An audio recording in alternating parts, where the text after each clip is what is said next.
Tell me how you feel. Is it real? I don't wanna overthink. Is it all for show?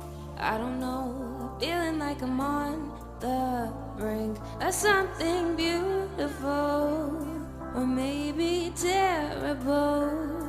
I know I shouldn't ask you to be open with me when I have my secrets. Hello, beautiful listeners. Welcome to another episode of You Are Poetry Podcast, the place where we dive deep into the oceans of self-discovery, self-belief, and the endless journey to finding our true selves. I'm your host, Rita, and I'm absolutely thrilled to have you here with me today. We are talking about something absolutely wonderful. We are moving through the process of self-esteem, establishing our personal narrative, then looking out for the right people to surround ourselves with, and then being in connection with those people is a kind of a logical next step.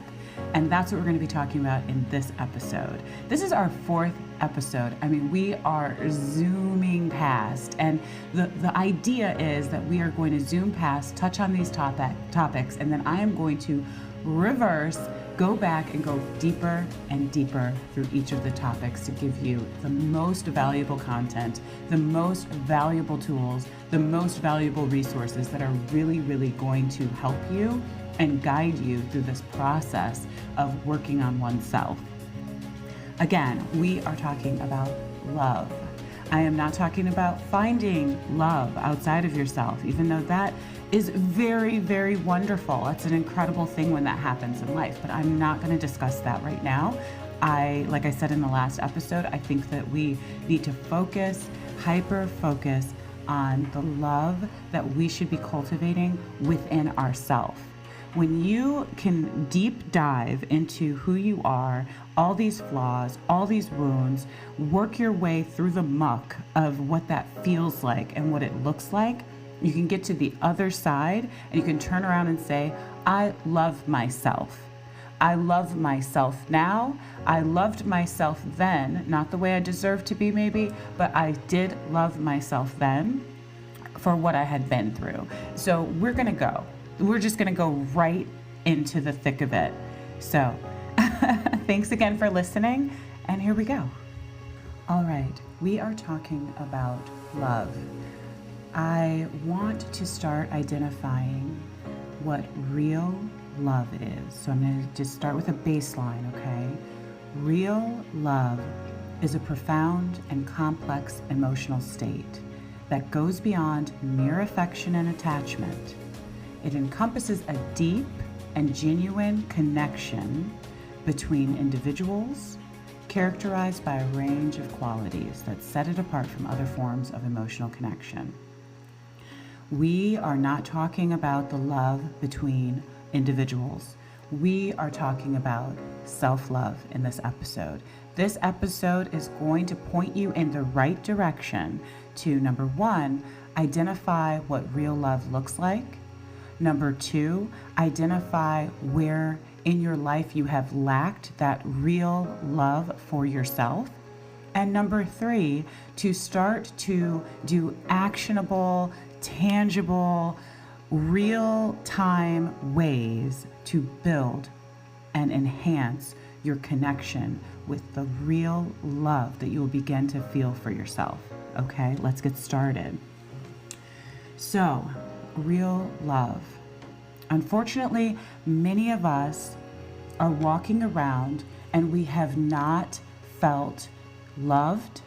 We have not felt unconditionally cared for, and that's an external, thing. Like the first thing, like baby comes home from, the hospital, and you're embraced, you're cared for, you're loved. That's what we think, that's what we feel, that's what we know that should happen. In a perfect world, that's happening for every baby that comes home. We know that that's not true. That's called an ideal. That's an idyllic concept. So what happens to the people who do not have that as their reality?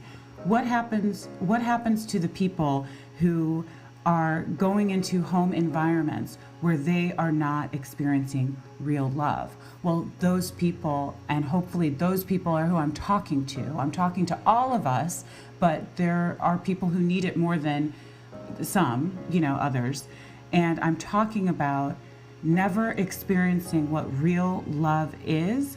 So therefore, you don't know how to truly love yourself.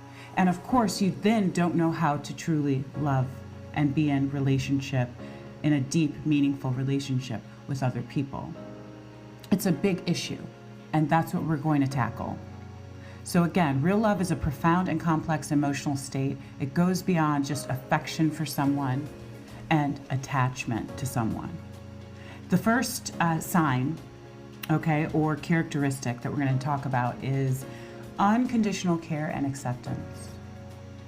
Real love involves an unconditional care and acceptance of a person, flaws and all. It means loving someone for who they are, without trying to change them or expecting them to meet specific conditions. Unconditional. This makes me a bit emotional to talk about unconditional love, because I know how hard it is to look at yourself and to see and know the deep parts of yourself that have been painful to carry, and to find some unconditional love for yourself.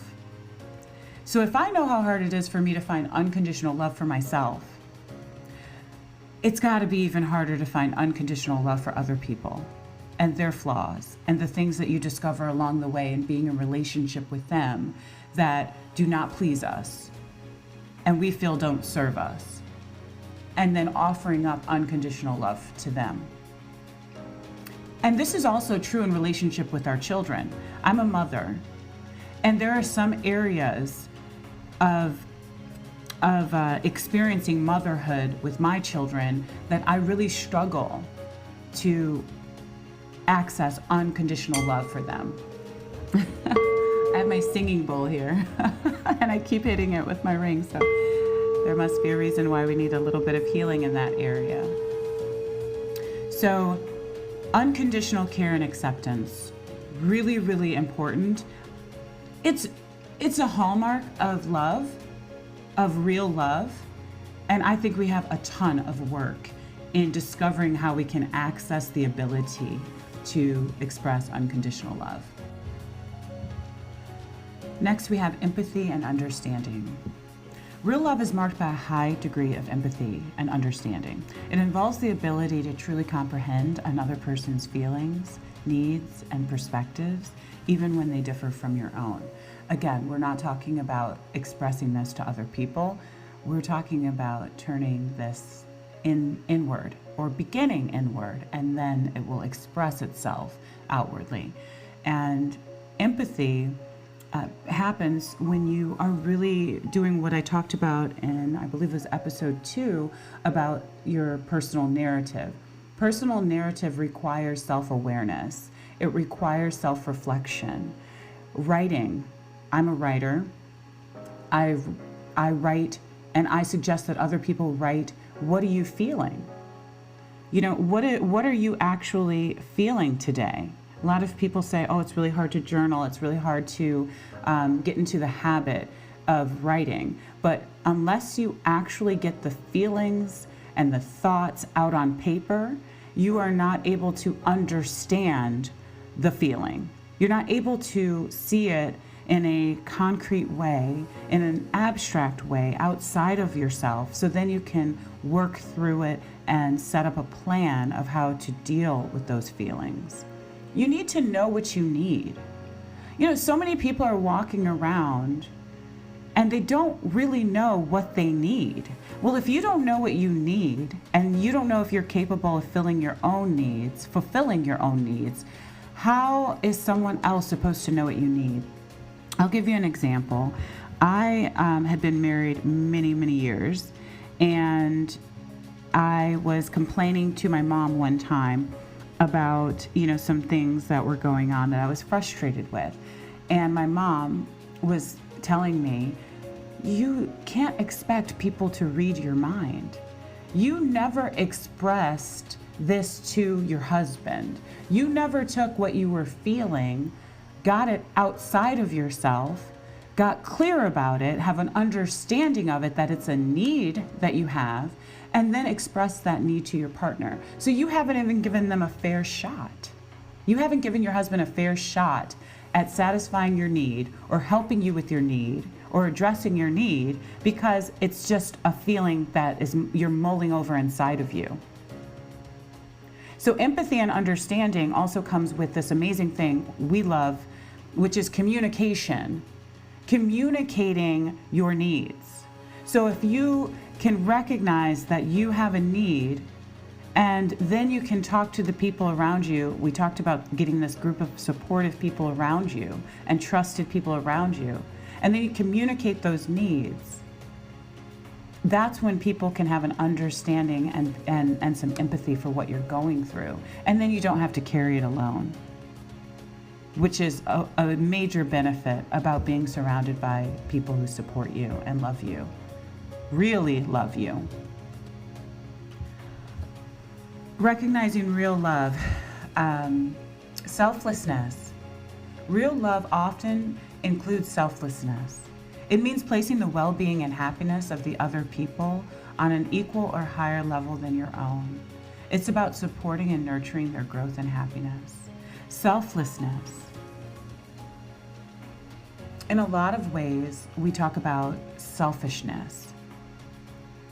And I believe that it gets a bad rap. We all know when selfishness is expressed in a negative way. If you don't, selfishness that's expressed in a negative way completely discounts the feelings, the thoughts, and the effect that it has on people around you in a bad way, right? And usually people will let you know that they don't like your choices and how self-centered they are. Right? They're centered on self. So it's all about what you need, what you want, what you require. And it has nothing to do with other people. Selflessness is about placing other people's needs equal or higher than your own. So if we're going to apply selflessness to ourselves, we're going to say that some of these things that we identify through self-awareness, through self-reflection, some of these things are really important to us at this point. So I'm going to need to support and nurture myself so that I can grow and be happy. I'm going to need to place those as priorities in my own life. So in many ways, I'm going to have to be selfish about what really matters to me. Another quality of real love is long-term commitment. Love is not just a fleeting feeling, it's a long-term commitment. It involves a dedication to well-being and happiness, even when challenges arise. Having a long-term commitment to yourself. We talked about what healthy, positive people in your life, they have a long-term view of conflict resolution, right? And the investment of time in oneself. So if you have a long-term commitment, you're for the long run, through the ups, the downs, the challenges, the issues, the pain, all of the stuff that comes up in life. You have a long-term commitment to sticking it out for yourself and loving yourself. Okay? Another quality is trust and respect. Love, real love, is built on a foundation of trust and respect. Honoring boundaries.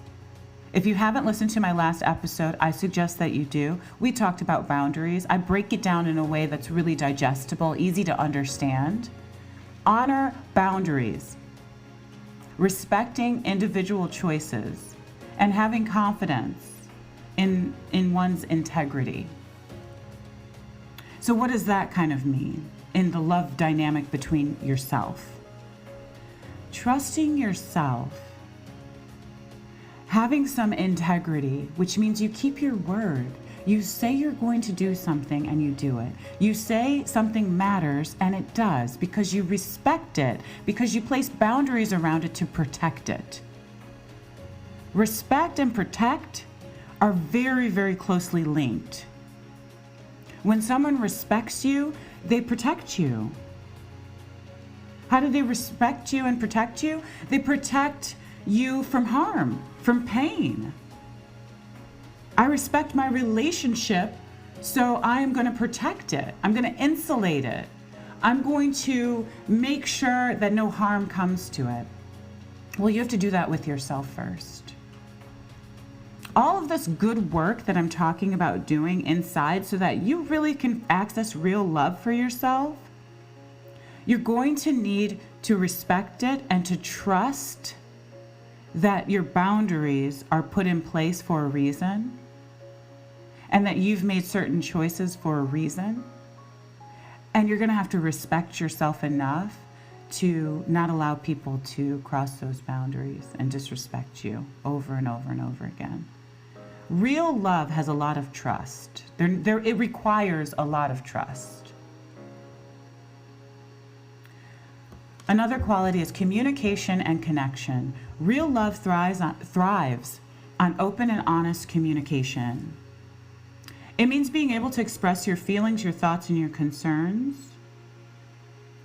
and creating a deeper emotional connection, and I'm going to say with yourself. So when you sit down, and this is something that happened to me over the years. Ever since I was a little girl, I had a little diary and journals, and my mom really encouraged me to write, which was such a blessing. Such a blessing. And when I look back, I never used to read. I really am not a big go back and read what I wrote necessarily, unless I'm mulling something over, working something out, and then I'll deep dive and say, well, this is where I've been, this is where I am, this is where I'm going, and then I move forward. But with writing and communicating with myself, when you first sit down, you're like, oh my gosh, I can't express this stuff. Sometimes you dig deep enough where you're like, I cannot write that. It's too vulnerable. It's too honest. What if someone reads this? What if someone sees this? Those are some really natural things that bubble up, right? This protection mechanism kicks in, and you're like, what? I can't say that. You want to filter yourself. You want to edit yourself. Well, real love thrives when you don't edit yourself. When you are open, when you are honest about how you're feeling, the really ugly stuff, the really dangerous stuff, the really painful stuff, right? And it goes both ways, because when I would write poems, when I first started writing, and I would just be like, oh, I have this crush. I just love them so much. Oh my gosh, I can't even function walking past this guy, and writing these odes, these love letters to the universe, essentially, because I would never have the courage to give it to the person that I was crushing on. It's about being open and honest, whatever that means. If it's great stuff, it's great stuff. If it's bad stuff, it's bad stuff. But getting it outside of yourself so you can work on it. Real love needs that. It requires that. Another quality of real love is emotional safety. In real love, you feel emotionally safe and secure. You can be vulnerable. You can share your fears and insecurities. And the most important part of real love, having emotional safety, is that once you share your fears and your insecurities, you know that you're not going to be judged or rejected. So when you communicate, and we know that real love thrives in open and honest communication, when you communicate how you're actually feeling, you need to have emotional safety. I talked in another episode, I'm going to refer to all of my episodes because I talk about this stuff.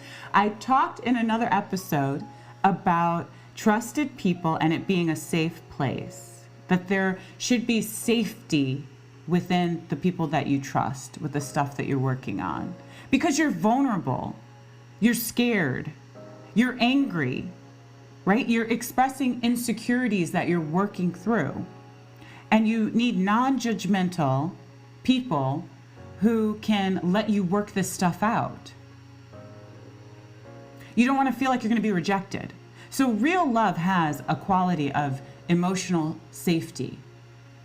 I'm safe with you. You want to be your safe place. You want to be your safe place first. Then you can be a safe place for other people. And with that, the quality of the freedom to grow. Real love encourages personal growth and self-improvement. I said before, and I'll say it again, people should be happy to see you expand. People should be happy to see you grow. People should be happy to see these changes that move you forward and evolve you into a better version of you. And if people are not celebrating that with you and they're in the dirt with you, being an emotional safe place and allowing enough capacity for you to grow, they're not your people. They're not your people, because if you don't have enough space to grow, you're confined. And when you're confined, you essentially die. You know, the capacity and the ability to be bigger dies within you. What happens when the caged bird sings, right? Poetry. What happens to that bird that's caged? And they're singing a song of hope. And they want to go out into that world, that big world. They want to see that they can fly. What happens to a dream deferred? What happens when you have an inability to chase the dream that is placed in your heart and on your soul and in your spirit that you are here to do? What happens to that? That requires real love, an environment of real love.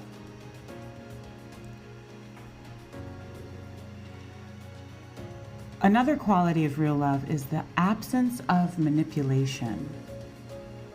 The absence of manipulation. I talked about how manipulation in any form will not be tolerated, should not be tolerated. Unlike attachment, I'm also recording, just so you know. Keeping it moving. That's what you'll hear in the background every once in a while. Absence of manipulation. Unlike attachment or infatuation, real love is free from manipulation or control. It doesn't involve trying to change the other person or use them for personal gain. When you have a situation, and we're talking about ourselves, right? We're giving ourselves the freedom to grow. We're giving ourselves permission to grow. And we're giving ourselves the absence of manipulation. And what that looks like is that you're not trying to change who you are, right? You're trying to select behaviors that serve you, that serve who you are, who you want to become. We're talking about working off of the back of a new narrative, a new personal narrative about ourselves that is uplifting, that is encouraging, that is optimistic, that is the version that we want to become, even if we are not currently that version. So we're not going to manipulate ourselves through the process. And manipulation of self can look like a lot of things. It can look like, what can manipulation of self look like? Let me think about this for a second.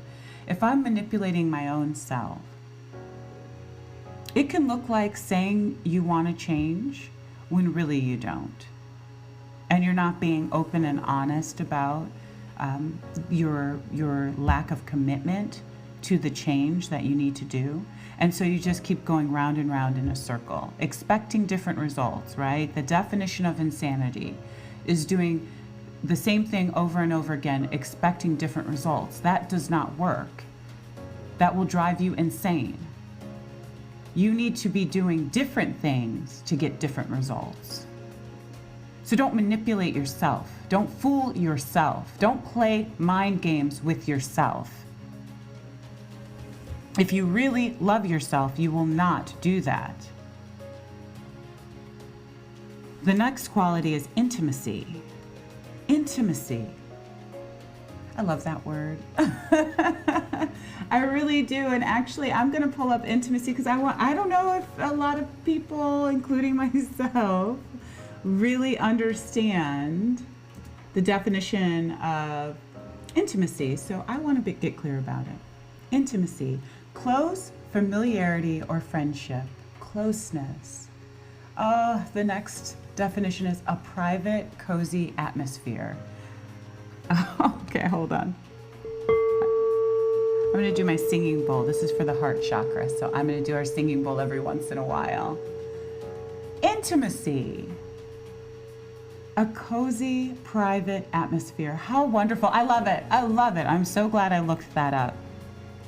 A hallmark of real love is intimacy. It can be physical. It can also be emotional and intellectual. It's about feeling close, connected, and valued at every level of the relationship. So if you have a sense of intimacy with yourself, you have a private, cozy atmosphere in there. You have a friendship, a familiarity with yourself. How can you become familiar with yourself? It's about what I've talked about. It's about self-awareness, self-reflection, sitting down, writing down, who am I and what matters to me? Who am I and what matters to me? If I know who I am and what matters to me, I'm familiar with myself. I'm familiar with my values. And now I'm walking in friendship with myself. There's a closeness there. I'm establishing intimacy with myself. An emotional intimacy because I know how I feel. An intellectual intimacy because I know what I'm capable of changing about myself, that I'm working on, that I'm working through. Having a view of oneself that's positive, which is self-esteem. It requires real love. Real love, one of the qualities is intimacy.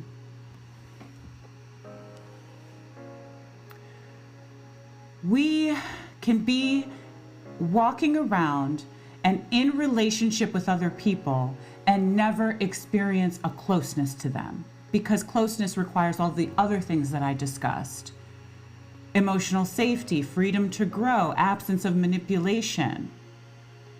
So closeness and a private, it's very clear, it's a private, cozy atmosphere. So if you are experiencing intimacy with someone, all of your business can't be spread all over the internet. A private, intimate, cozy atmosphere is created between oneself, but then experienced in relationship to another person. And privacy. I definitely think we should talk about privacy. Privacy, the state or condition of being free from being observed or disturbed by other people. I love that. The next definition is the state of being free from public attention. Privacy. So as you go through what these hallmarks of real love are, there's an element of needing to discover a private space, a private and cozy, which is just comfortable. I'm comfortable there. It's cozy. You know, I like to say when I fell in love with myself, that I was like, I love it here. I love it here. I love it here.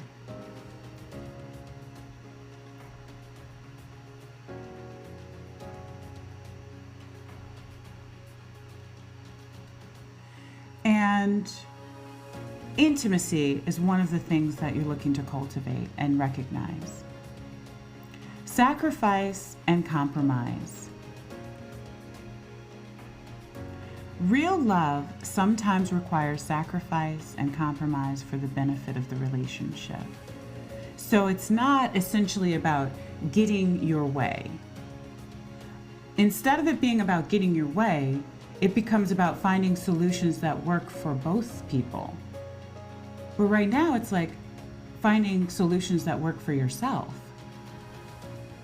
So there's going to be an element of sacrificing some things, sacrificing some things that don't serve you anymore, because now the compromise is about who is the person you really want to be, and what do you have to sacrifice or compromise in order to get it. And you're not going to manipulate yourself again about that, right? We're not gonna go through the whole conversation about manipulation again, but we're gonna talk about sacrifice and compromise being something that if you really love yourself, you're willing to do on your behalf. That might mean walking away from things that you used to like to do, or that you used to hate to do, but you were doing and it became a habit. Not keeping your commitments, it's time to sacrifice that. You've gotten so used to not showing up for yourself that now it's time to show up for yourself, and you're unwilling to do it consistently enough where you've changed the behavior. Well, that's not real love. It's not about staying in your old ways. It's about getting a new solution, working out a new solution for where you want to go. Another quality is balance. Real love maintains a sense of balance. Neither person's overly dependent or overly independent. It allows for individuality within the context of friendship. So personhood, right? And how can we apply that balance to ourselves? Not being too independent, not being too dependent with ourselves, having a sense of balance. Let me use an example. Finding balance and real love for yourself is going to take an understanding coming from a place of, if I want to be a balanced person, and I want to work on all of these things, and I know that they're priorities, and I know that they're important, and I know that I really need to love myself through it, I also don't need to be overly dependent on identifying with all of that self-work and, maybe developing crutches along the way. Things that you're leaning on. So, I'm going to use it in a simple terms of balance. So when I do yoga, and I'm not going to go full yoga. That's my crutch. It's the only way I can feel 100%. It's the only self-care that I can have. It's the only way that I can feel like I'm loving myself, right? So I want to find more balance in that. I want to balance out the self-care rituals that I do. I want to balance out all of that stuff so that I don't become overly reliant on one thing. Because what happens when that one thing goes away? As in life, what happens if you're unable to go to yoga? What happens then? Oh, your whole life has to fall apart? No, because you're going to then depend on other things. You're going to have enough independence from that behavior or activity that you can rely on other things, and you're going to be balanced overall by that. Next hallmark of real love is longevity. Real love lasts. It endures over time. It's not fleeting. It's not an infatuation or an attachment. It's stable. It's an enduring connection that withstands the test of time. How many times have we talked about that phrase, the test of time? Why do we view time as a test, as a testing mechanism for things? Time can be a great revealer, because if you give things time, like I say, trust is built over time. You give people enough space within that time to reveal themselves, to reveal their true intentions, to reveal their character traits, that you can then make an assessment of if you want that type of person in your life. So love, enduring over time, means that you've given enough time in relationship with someone that they can show and prove that these qualities exist and that they will be something that you can depend on and rely on. Love endures. Love is not a quick infatuation, an intense feeling that then fizzles and goes away, or an intense feeling of I've got to have that person, an attachment to that person for whatever benefit I can derive off of that person, and then you're done. It's not transactional. So don't be transactional with yourself. Don't love yourself when it's convenient and then not love yourself when it's inconvenient. Love yourself consistently over time. That's the real goal for real love. So you didn't like or love what you went through in childhood. You didn't like or love what you went through with that person. You didn't like or love what you went through in those circumstances and situations. But you need to love yourself through all of that, because you have to be reliable and dependable and be balanced. And I'll go through the whole list of what we're looking for again. Real love, unconditionally care for yourself and accept yourself. Empathize, understand why you're feeling the way you're feeling. Be selfless with yourself, meaning put yourself at an equal or higher level than the other people who surround you. Long-term commitment, commit to yourself, commit to loving yourself, dedicate to having a strong sense of well-being and happiness. Trust and respect yourself, communicate with yourself, have a real connection with yourself. Provide emotional safety. Create a safe, cozy atmosphere for intimacy to occur. Don't manipulate yourself. Give yourself the freedom to grow. Sacrifice and compromise in areas where it's important to you. Show up for yourself. And then enjoy the quality of love that I really love, which is longevity.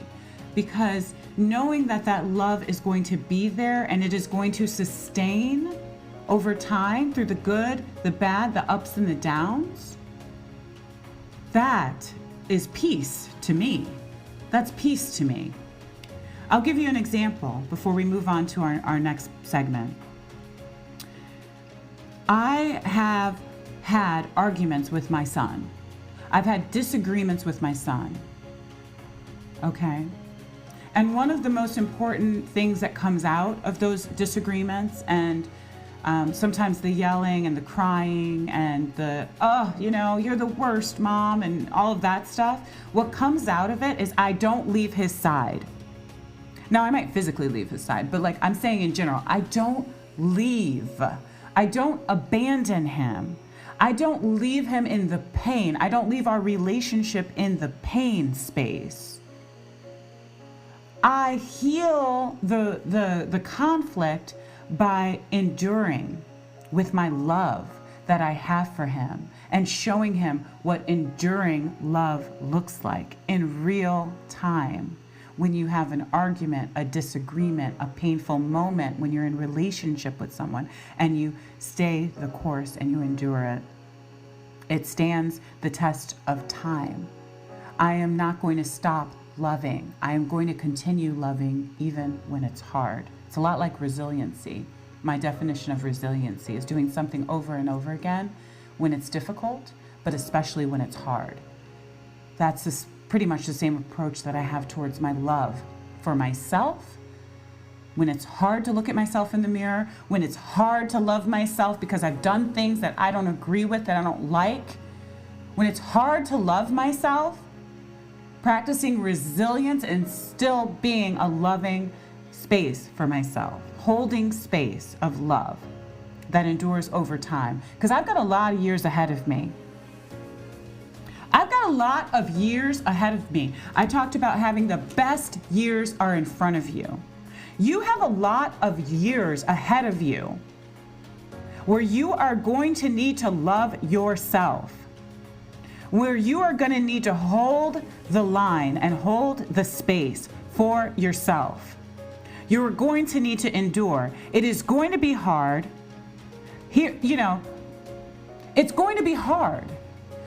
I think so many people want to be motivated by people telling them that it's going to be easier. It gets easier. Here's a perfect example with being a mother and raising my family. And people actually thinking they're helping me out by saying, oh, it's really tough now when the kids are young, it gets easier. It actually doesn't get easier. Here's some knowledge for you. It actually does not get easier. There are different challenges at different phases of raising your children. There are going to be different challenges as you walk the path and the journey of life. It is going to be hard again, and then it's going to be easier because you're going to get stronger. You're going to love yourself more when it's hard. You're going to practice more self-care. You're going to need it. Think about when a baby is crying. Think about when a baby is crying in a crib. They are crying because they need something. And the mother or father or caregiver comes in, picks them up and holds them and bounces them and says, it's going to be okay. Comforts them. It's going to be all right. I'm here for you. I'm a safe space for you. You can continue crying if you need to. And then when you're done crying, I'm here to help you laugh again. I'm here to help you satisfy a need. Okay? You have to go find that baby that's in the crib, that is you. Pick yourself up because you're crying right now. And you have some needs that need to be met. And you need to go to the crib, look over, pick yourself up, hold yourself, bounce yourself, comfort yourself.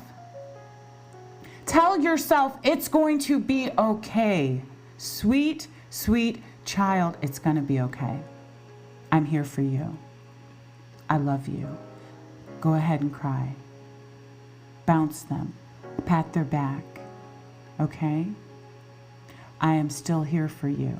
It's been a long road. It's been a tough road, but I'm here. I am here. And I love you. My mantra from my other previous podcast, I love you. You are safe. I am here for you. I think I say it in the other way. You are safe. I love you. I am here for you. Love endures. You're going to need to be that enduring love for yourself. And it is going to get hard again, and then it's going to get easy because you got stronger and you were able to carry it. I love this wonderful saying that says, don't wish life was easier, wish that you're stronger. And then I'm going to take it a step further. Stop wishing and start preparing. Don't see that life is hard and that this challenge is hard that's on the table and say, oh, I don't want to deal with it. Pray, plan, act from the standpoint of, I'm going to get stronger so I can handle the weight of this challenge and adversity. If this is your first time listening to me, I'm just going to let you in on a little bit about me. I'm not going to let you off the hook. I believe in accountability. I believe in the power of accountability, showing the force of how much you love yourself. Because if you love yourself, you are going to take an account of your abilities. My mother loved me. She never let me off the hook. She had the hard conversations with me that I didn't want to hear, that I didn't want to acknowledge, that I didn't want to be true. And she had those because she loved me enough to know I cannot love you and let you walk in your mess and not be held accountable to something better when I know you're capable of doing better. There's too many people walking around saying they love people and they're letting them walk around a complete mess. And I'm not saying that they can change you. I'm saying that they can tell you and alert you that there's something going on there. And that's what I am doing. I am here to tell you and alert you that something is going on there. I know that something is going on there because there's pain there, there's hurt there, or we wouldn't be seeing the expression of the behaviors that we're seeing. I know because I had that hurt, I have that pain, and so I can recognize it when it's going unaddressed. You Are Poetry podcast is about accountability to showing up, doing some work, reflecting on who we are, changing, rewriting, re-editing until we get a better version so we can go out and be better versions in life. Let's move on to the next segment. Let me get you a little singing bowl for that one. So, there are various reasons why a person may struggle to love themselves. We just talked about a bunch of signs, hallmarks to real love, so we can see it, so we can identify it. And I believe that that's good. You get the information about what real love looks like. I've given you some examples of how that works as far as the real love we're trying to cultivate for ourselves and to start identifying it for ourselves. I also feel it's really powerful to know the red flags. So we know what to look for, and then let's explore what we're looking at. We know what to look for ideally, but what do we probably mostly see? Those are the red flags. And the reason we need to have those is so we can contrast those, so that we can say, okay, this is what it looks like, this is what it is, and this is what it looks like, this is what it ain't. A writer using that word. This is what it isn't. This is what it is, this is what it isn't. So this segment is about what it isn't. Okay? What real love is not. And that there's really a lot of reasons why we might be expressing those red flags of what real love isn't. And I want to talk about what that looks like. Okay, the various reasons why a person may struggle to love themselves, so we can identify if we are doing these things, because that's the point. These reasons can be deeply rooted in our personal history. Our personal history is just another phrase for our personal story, our personal narrative. I've started there in self-esteem because the reason we can identify how much we love ourselves, how much we value ourselves, what our self-belief is by going over our personal history and formulating a new personal story. We're not rewriting history, we're reframing experiences so that we can shape more productive internal beliefs about ourselves, so that then we can take those internal beliefs and express them in the world in a better way, in a more uplifting way. Okay, so there are reasons that are deeply rooted in our personal history, in our experiences and internal beliefs that we hold that interfere and interrupt with having real love for ourselves. So I'm gonna run through some common factors. These are some red flags we can say, oh, I got that. That's it. That's an area I need to work on. And when I work on that area, I can get closer to real love for myself. Negative childhood experiences. Early experiences of neglect, abuse, or inconsistent care can lead to low self-esteem and self-worth, making it difficult to love oneself. I say common sense, common knowledge is not commonly shared. What we think should be common knowledge is not commonly shared. And that's why I'm motivated to talk about what I talk about on You Are Poetry podcast. I'm having the conversations that we need to be having and going deeper and deeper and deeper, giving you a step-by-step guide, holding your hand through very upsetting, processes that I don't think we get really, really clear instruction about how to work through. That's what I'm doing. So we're talking about negative childhood experiences being a red flag about maybe why you're not experiencing some self-love today in your life. And it makes sense. You're neglected. Neglect. I like to pull up some definitions so that we are really, really clear about what we're talking about. Neglect is fail to care for properly. Or being uncared for. So if you are neglected, it's not maybe even that it was a full-on, I was totally mistreated and mishandled in my childhood. It can be one area that just really, really stuck, really, really affected you. I believe that sometimes the neglect, I'm not giving anybody a pass. I'm 100% about accountability. I'm not giving anyone a pass, but I am going to say in a compassionate way that sometimes people don't know what they're doing. Many times people don't know what they're doing.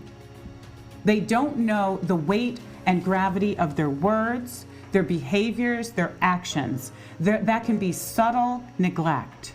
The lack of awareness of what you're doing, what you're saying. And I witness that a lot. I witness that in videos that I watch on YouTube and stuff that come past my feed. And I'm like, oh my gosh, they did that right in front of their kids. Or they said that right to each other's face. Like, whoa, they don't understand how that is going to be received. And maybe even the person receiving it doesn't understand how that's going to manifest later for them. So when you know better, you try and do better. Okay, so I'm not giving anybody a pass that, that they say these offhanded remarks or they say these hurtful things or they make these judgment calls about you at an early age, or they ignore you and neglect you. And we're supposed to give them a pass. I'm not saying that, but we are all human. We are all flawed. And this is about having the conversations about those things that aren't going to fix that person. Like when you go back to that negative childhood experience, you're going back for your own healing, for your own ability to process that. You might go back and that person's long gone. That person's long gone. You're going back for self. So you go back in that memory or that experience where you experienced neglect. I am sorry. You experienced abuse. I am sorry. You were inconsistently cared for. I am sorry. I am not apologizing on the behalf of the person who did it to you. I am sorry that you had to feel that and had to experience that. And because I am sorry and that deeply bothers me, I am spending my time to talk to you, to help you love you again. It can lead to low self-esteem, and we need to address it. Another experience that may have happened is critical self-perception. So frequent self-criticism, perfectionism, or unrealistic self-expectations can erode self-love and acceptance. Being critical of yourself. Sometimes it just occurs naturally. Sometimes you're a critical person, right? Being critical of yourself. Which you're disapproving of yourself or a comment and you're making a judgment call about something that you did, right? being critical is kind of touchy because it can be very harsh. And usually, maybe when we talk about being critical, it is really harsh, right? I'm gonna give an example. Yeah, I mean, that's what I was thinking about critical thinking. That critical thinking is really great, and I use that quite a bit about the benefits of critically thinking about something. Is about having a critical eye and evaluating something, and you have the intention of improving it or really dissecting it, so you have a really great understanding of the mechanisms of a certain thing, and how it works and why it works. Being critical. In a lot of ways, we're applying critical thinking on ourselves.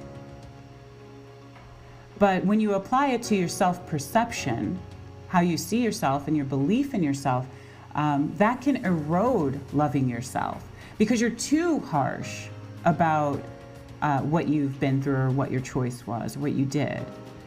You're too judgmental about a behavior that you're doing. And so that being too critical gets in the way. It becomes a barrier to really loving yourself, because we talked earlier about what loving yourself is, and it's about having enough space, enough freedom to be open and honest and non-judgmental about what you're expressing.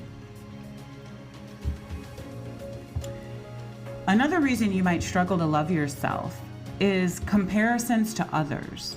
Constantly comparing yourself to other people and feeling inadequate in comparison, it diminishes your self-love. I talked about competition, that competition should be with yourself. You're competing to move yourself forward, competing to move the needle in your own area of competency. So the comparing yourself with others who have different values, different resources, different abilities, it's a fool's errand. Because how are you going to feel when you put yourself up against someone? And it works the other way. You can feel really, really bad about yourself, or you think, oh, I'm better than them, when you compare them and add them up with your own little list of points and a metric system that you're handing out for people, right?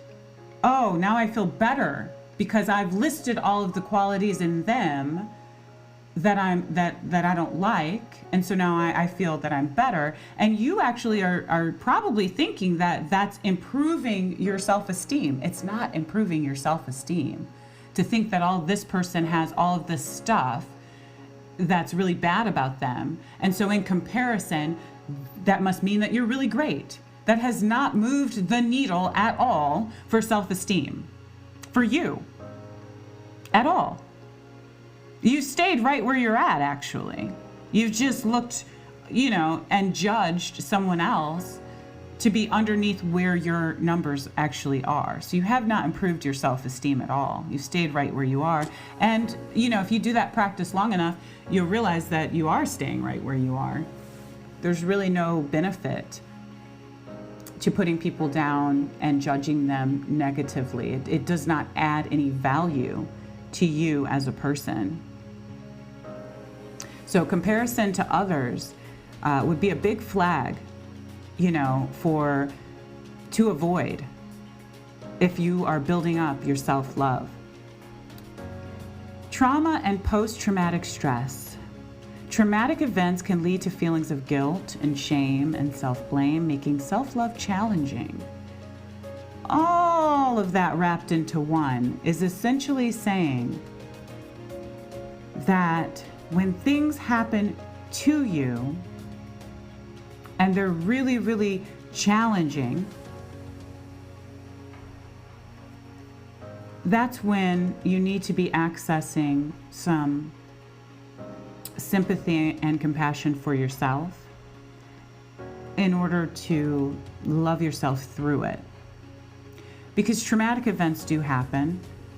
You can't blame yourself. You can't feel so so much shame that now you're critical of yourself and your self-love is just, at its ultimate low. Trauma happens to us, for us. We have to look at it in some way. We have to be able to reframe in some way for us to move forward, or we stay in the trauma. Post-traumatic stress, and again, I am not a licensed psychiatrist or psychologist. I'm saying from my personal experience, being traumatized, which means you're holding on to that emotion of that experience that happened.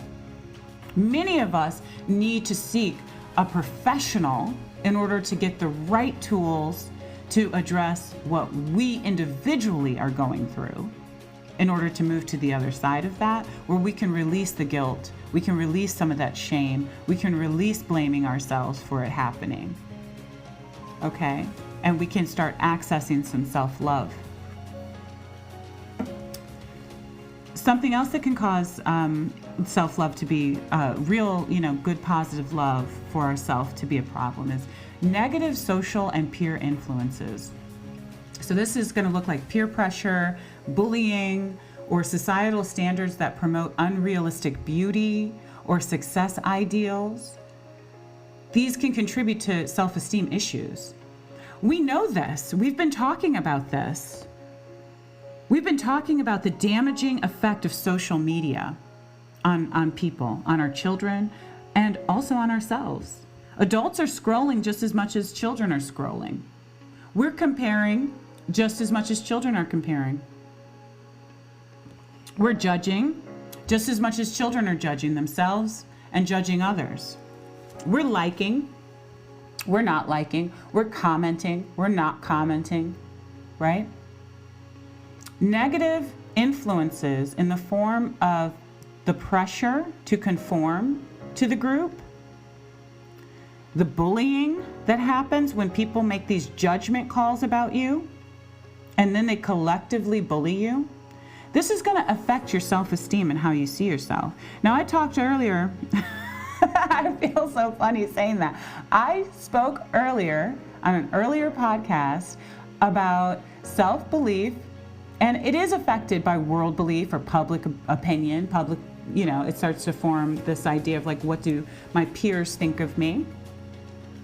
And it's easier said than done to say you should only care about what you feel about yourself, self-esteem, right?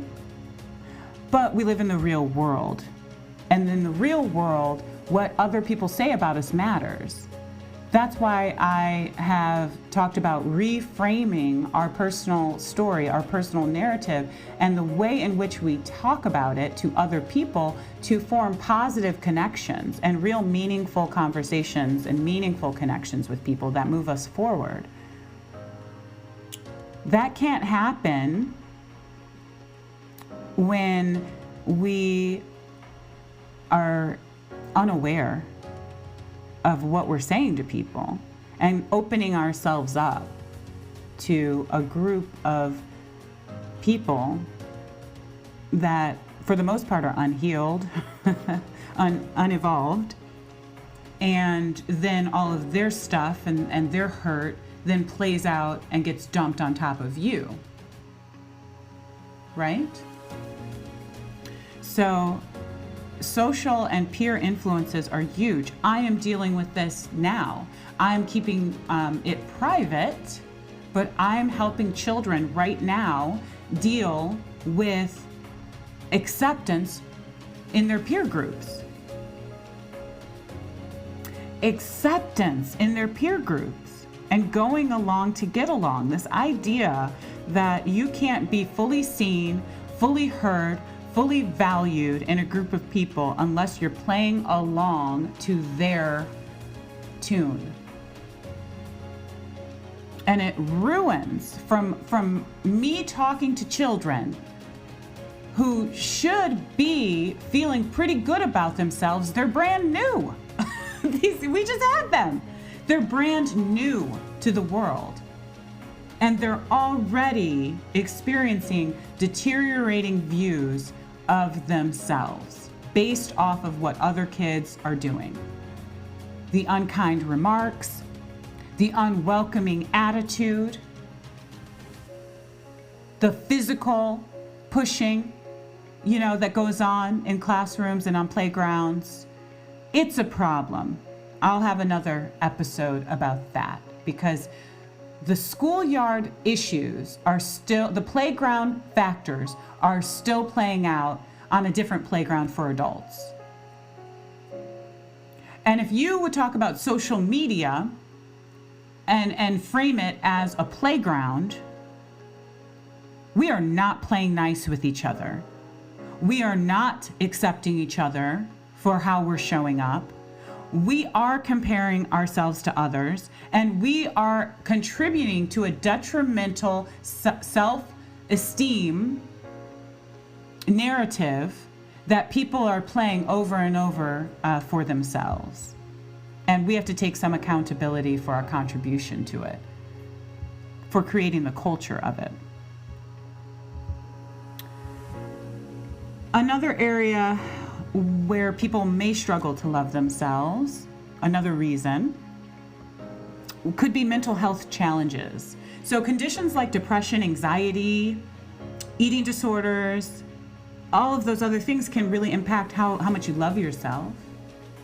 And being able to identify when you are experiencing a mental health challenge becomes even more important, because you might sit down, I don't know who I'm talking to, you might sit down and say, okay, Rita, okay, I'm gonna go point by point, I agree with you on this, okay, I do need to look at that. And you get into an area and you're like, I've got an issue. And you need to know what mental health challenge looks like in order for you to know that you need the help for that mental health issue. I'll share my own story with mental health, with a little bit of my mental health, because I don't expect you to be my trusted people. So I hope you understand when I don't share some of the things that I'm telling you that you shouldn't share, because we should not expect you to be my trusted people group, okay? So I'll share with you in an effort to help you, in an effort to give you an example of what I've dealt with, so that you have an example of what it might look like for you. I would go in social settings and I would have like a pit in my stomach every time I walked into school. You walk through, at my school, you walk through a large atrium. It's all the students, they're all standing around. And I instantly felt nauseous and sick. And I would just suck it up, keep it moving, head to my locker, get going. I'd get to my class, I feel a little bit more settled. And for many, many years, I just didn't know. I didn't know what that was. I did not know. There was no label for it. There was no acknowledgement of it. And I would find myself worrying a lot.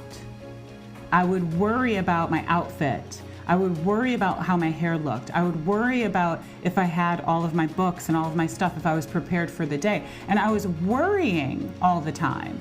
And I just thought, I resonated with the idea that I was a worrier. And it wasn't until later in life when I started reading about mental health, as I took some more courses and things for massage therapy and got more involved in health and wellness. And I started reading literature about what anxiety looks like. And I had been calling being a worrier and worrying about being in front of people and things like that, I had been calling that just being a worry. I worry a lot. And the real term for what I was, when I was looking through the red flags or the key, hallmarks of having anxiety and stuff, it's anxiety. I can laugh at it now, but it's anxiety, people. Okay? Mental health. So I was calling something it wasn't. This is where I'm going with this. I had labeled something inaccurately for my mental health. And so therefore I wasn't giving it its proper place in my healing and self-development category. I didn't know what I didn't know, essentially. And when I gave it and called it by its true name, I was able to then use the resources that are available for all of the smarter people and doctors and professionals who have dived into what that looks like, how it expresses itself. All of a sudden, I had a whole toolbox of resources to deal with anxiety. And I had a bunch of options about how can I process what I'm feeling. So we have to be able to call things what they are. And the way that you call things what they are is by knowing and having the information, which is what I'm hoping to bring to you, having the information so that you can make some assessments. And I am not talking about self-diagnosis. I'm not talking about diagnosing oneself. But I am saying that you know yourself first. So you know enough, you get enough information to say this is what I'm dealing with, and then you reach out to the proper channels and get the resources to deal with that. Okay? So mental health challenges. I'm going to play this back and see if that's too loud. Mental health challenges, okay? It's important to be able to know that those things impact our ability to fully love ourselves. The next one is cultural or societal messages. Cultural norms. Oh, one second. We're going to move forward because there's a lot of information. Cultural or societal messages. Cultural norms and societal expectations about gender, race, other aspects of identity can impact how an individual views themselves. Of course it can. Of course, the culture that we grow up around or experience sets the tone for us and how we place ourselves in that world or in that experience. There's, a lot of things. If you're too young to know, if you're listening to this, you're too young to know, but like when you go and you decide to work for a company, they usually have a really clear company culture. And there's been a lot of discussion about certain company cultures being toxic and negative and kind of promoting that type of discord amongst their employees. But there can also be really clear cultures that are identified in schools. You can go to one elementary school and it's supportive and the teachers feel empowered and they have, they have some resources and they're able to apply that, and they have some individual autonomy where they don't have to be micromanaged and check in all the time before they can make some decisions. And then there's schools where they're micromanaged and they have to check in all the time before they can make a decision. And it just really creates a lot of barriers in the educational process and teaching the children. So the culture can really, really affect how you view yourself, because whether you're counterculture, meaning whether you go along with the culture and are assimilated into it or not, can really affect how you feel about yourself if you start believing that something's wrong with you. I'm not going along with this culture, or I don't subscribe to it, or whatever, and then you're the outsider, right? You're not being embraced. Okay? Rejection or abandonment. Past experiences of rejection or abandonment, whether in romantic relationships or friendships, can lead to unworthiness. Well, if you have not been listening to me, you might not know, but all my writing, all of the stuff, everything I'm talking about, really the underpinning of that is the message that you are worthy, just as you are. So the feeling of unworthiness can start really creating almost a tsunami in your life towards not being able to love yourself properly. That's why I start there. That's why I really feel that's like the origin for me. is, the ability to feel worthy. Because if you feel worthy, then you can accept the love that's offered. Accept loving yourself because you feel that you're worth loving. I'm going to pull up worthy. Having or showing the qualities or abilities that merit recognition in a specified way. Okay, a person notable or important in a particular sphere, right? And what's merit? The quality of being particularly good or worthy, or worthy, especially so as to deserve praise or reward. Absolutely. We all should feel worthy. We all should feel that we have qualities that can be celebrated, that can be valuable, that we can contribute in this life to the people around us, right? You are worthy. If I'm the first one to tell you that, I'm honored to tell you that. You are worthy. I find you valuable, and I celebrate your value. I know that you have a story. I know that you have walked a path, that you have lived a life, that you have gone through some hardships, some ups and some downs. And you are still here. You are still here. I celebrate that you are still here. And I celebrate even more the fact that you're here and you want to heal because you want to access joy. Okay? The next one is lack of self-compassion. Difficulty in offering oneself compassion and understanding can hinder your ability to love yourself. Okay? Be compassionate with yourself. Compassion starts at home.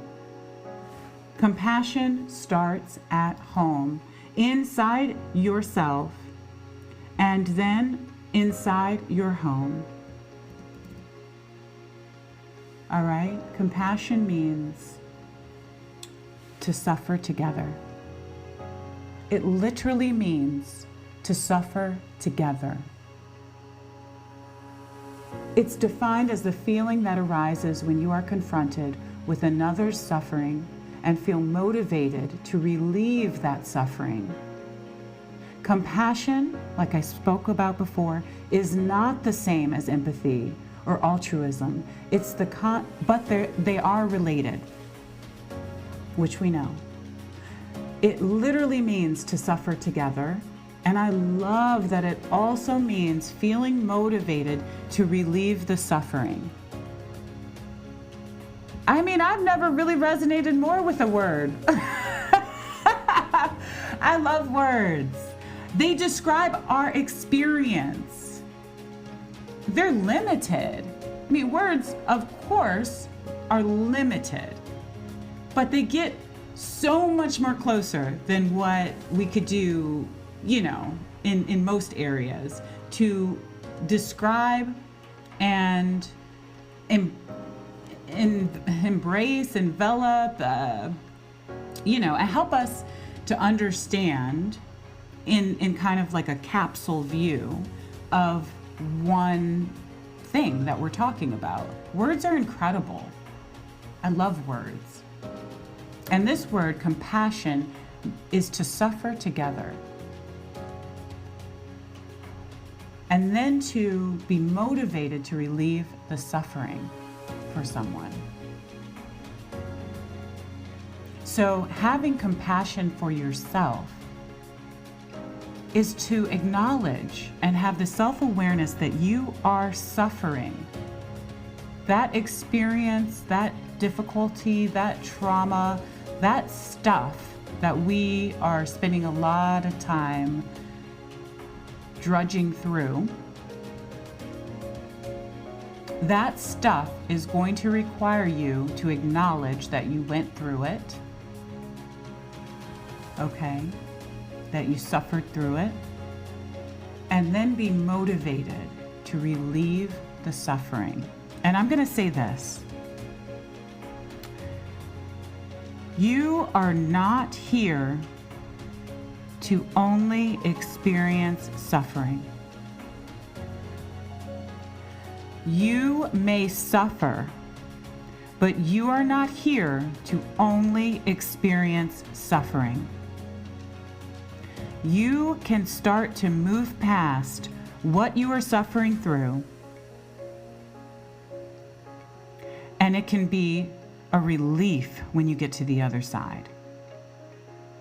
And the way that you do that is through going through all of the steps and getting the information of what to tangibly do, what actions to take, and then to have the courage to take them so that you can alleviate your suffering. And it starts with you. I am only able to help because I'm motivated to help alleviate some of the suffering that I feel we are all collectively going through on some level, because I have moved past the actual suffering part of the pain that I experienced in my life. And that's not, I don't need any merit, acknowledgement. I am worthy to have the conversation. I do feel that I'm worthy to have the conversation, but I don't need, the celebration for having the conversation. What I could celebrate would be to motivate you to move past your own suffering. If I could do that, that's amazing. I'm here for that. Okay? So it's going to require some self-compassion. Also, if you perceive yourself as a failure or going through something as you failed, right? Because this is a long list, you guys. But these are reasons that might get in the way of you fully loving yourself. Okay? So, perceived failure. Personal or professional failures and setbacks can lead to self-doubt and a negative self-image, of course. Personal or professional. I know there's a lot of motivational messaging out there about embracing failure and not identifying with it. I'll tell you this, I have a story.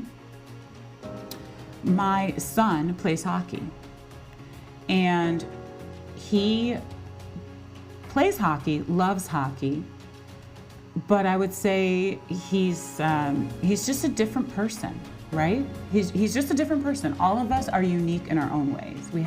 We all bring a unique perspective. So my son plays hockey, and he goes through a tournament, and they win a game, and they're happy, and he's happy, and they go to the next game, and they win the game, and he's happy, and they're happy. And then they go to the third game, and they lose the game. Well, my son, he's not happy that they lost the game, but he's not crying that they lost the game.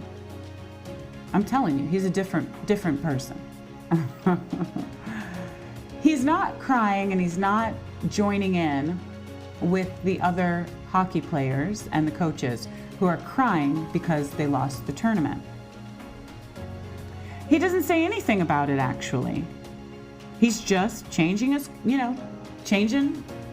listening to the lecture, and headed out to the car to continue the weekend. He gets reprimanded by a coach who says, verbatim, "You don't deserve to play if you don't care if we lose." Not gonna vilify the coach. He said it in a heat of a moment. He apologized for saying it. We move forward. I made sure, having had that information about what happened, I made sure to speak to my son and just inquire, what's your line of thinking about the tournament, about playing the sport? And, what do you feel about what the coach said to you? And he said, if I don't feel it, I just don't feel it. I'm not sad, and I'm not going to cry for people who want me to behave the way they want me to behave. I'm just not going to do it. I don't feel that way. I feel like I'm on to the next, activity, and I'll play better. I gave it my all while I was out there. I'll play better next time. And I told him, I said, you deserve to play the game. Do you know why I told my son that he deserves to play the game? Because if he perceived that as a failure, and he heard and let those words that the coach said in an offhanded remark resonate inside him, and he goes on and attempts to become a professional athlete and play at a high level, and the ugly little seed that was attempted to be planted inside of him as a child about how he didn't care enough, so he doesn't deserve, he's not worthy to be on that team and to play that sport. He doesn't deserve to play that sport, right? If he lets that seed fall into, plant fruition, it can become a negative self-belief, a negative, I'm getting emotional about it. It can become a self-fulfilling prophecy. And then you snatch the future of a child right from underneath them. And this person goes on with their life. They don't know. I'm not saying it happens every time we hear something negative, but I'm saying we have to be more aware of what we say to people. I love words, so I'm very careful with my words. To myself first, then to my children, to my family, to other people. And I'm very sensitive about words and how they're used. And I think we should be. So, perceived failure. I don't know how that's going to serve him in the future to not be knocked down. We talked about the ability, resilience, grit, tenacity, the ability to go through hard things or difficult things over and over again, not be broken and crumbled by them every time. So I view that quality as something that will serve him later in life, probably in a really amazing way. I can't imagine what these athletes who play at a high level and the pressure, to perform, the pressure to be better every time, the pressure that they experience when they go out and they play. I can't imagine what they must feel when they don't win. And somebody's got to not win. That's the whole thing in sports. Somebody experiences and takes the loss. It's what you do with that feeling and emotion after you take that loss, that matters. Are you going to say, oh, we lost, I'm down on myself, and never play the game again? You're going to say, oh, we lost, and then take a negative attitude back into the next game you play? So that's an example, of just what I'm dealing with, of building up my kids' self-esteem and guarding and being on guard for the experiences and things that they might come into contact with outside of my control that might carry heavier weights that interfere with their ability to love themselves one day. We have a few more. And again, we are going through the list of various reasons why a person may struggle to love themselves. Okay, these are reasons that can be deeply rooted inside of us. Okay, so these are what I'm calling just our little red flags, things for us to take note of. We have a few more. The next one are lack of positive role models. Lack of positive role models in your life can be a red flag for you to know that you are experiencing a struggle to love yourself fully. And what I mean by this, is a lack of positive role models or mentors who demonstrate self-love can leave individuals without a healthy example to emulate. And essentially what we're talking about is the whole premise that I like in psychology, which is kind of the monkey see, monkey do. And what happens is we need to model ourselves after behaviors that are in our environment. Monkey see, monkey do.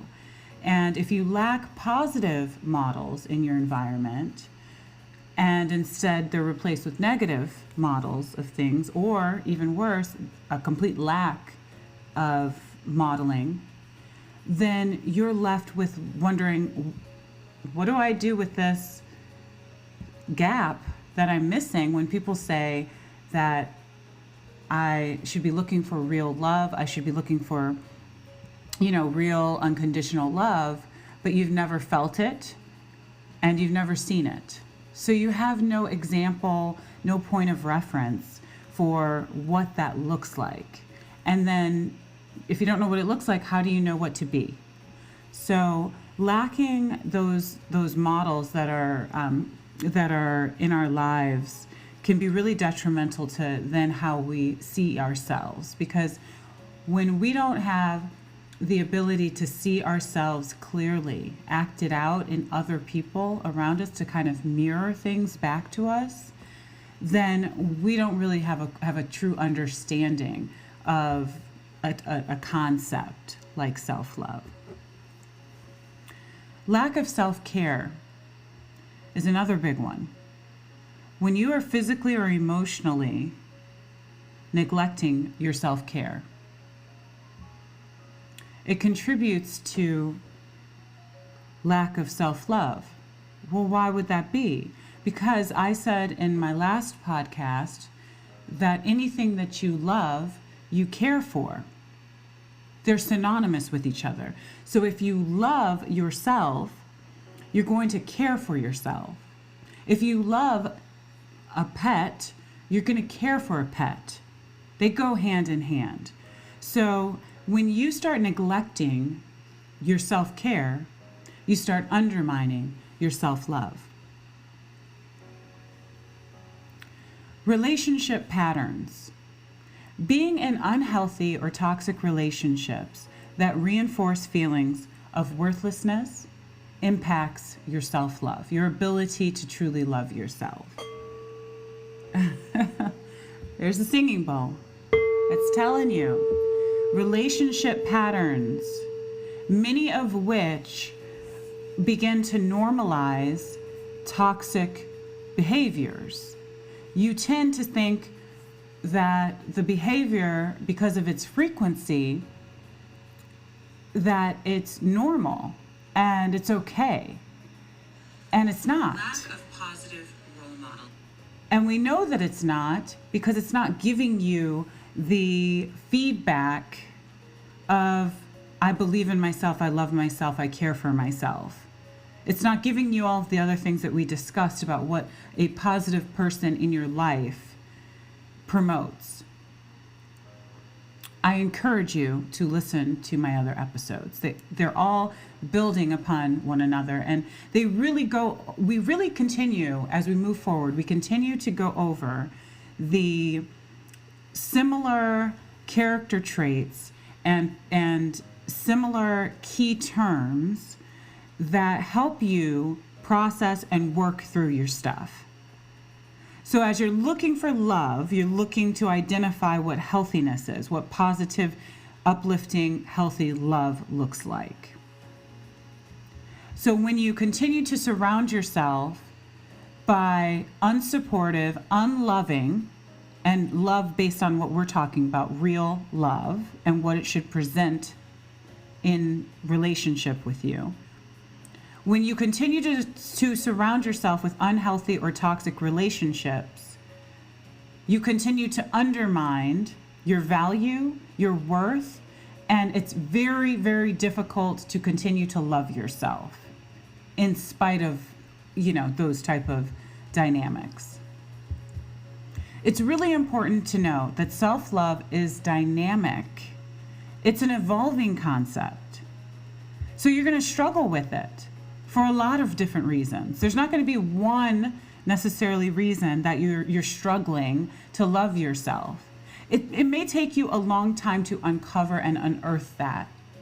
But what we can say with almost some, solid certainty is that self-love being a process that you continuously have to renew and reevaluate in your life. That it's worth noting that when you come up against some challenges or some red flags, at least moving forward, trying to be healthy, that these are some things we should avoid. If we want to continue to remove resistance and remove the challenges so that we can walk in a good self-belief, a happy, healthy, intimacy with ourselves, and then with others. So let's talk a little bit now about building self-love. We've identified what real love is, the characteristics of real love. We have then identified how our life experiences and different things can interrupt or interfere with our ability to fully love ourselves. Now let's go into, what do you actually do with that information? How do you actually start the process of building self-love? I'm going to give you some small, actionable steps, some small places to start if you are interested in really building self-love. So this is about effective actions that you can take that build self-love. Number 1, practice self-compassion. It's a loving thing to do. We've already gone over that. Treat yourself with the same kindness and understanding that you would offer a close friend. When you make a mistake or a challenge, remind yourself that you are not perfect, you are not expected to be perfect, and that you are human. And you're in this process. You're working through the process of loving yourself. And today is not the maximum amount of love, and tomorrow is not the maximum amount of love. It's always about continuously treating yourself in a loving manner that offers up self-compassion. Challenge negative self-talk. I started here with a meditation.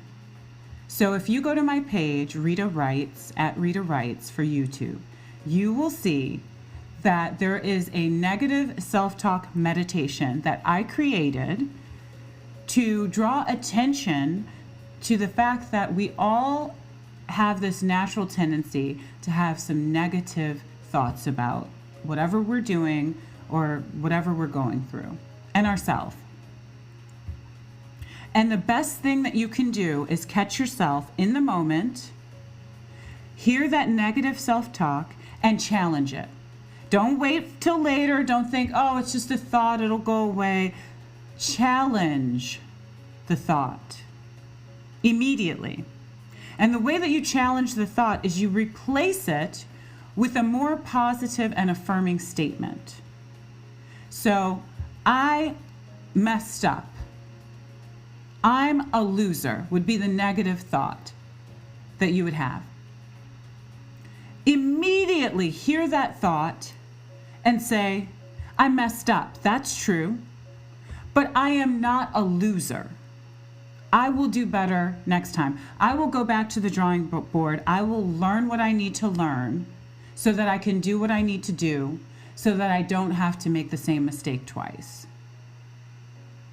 It's about challenging negative self-talk. It is incredibly powerful, and it can change everything about how you see yourself and how you talk to yourself and how you begin to then love yourself.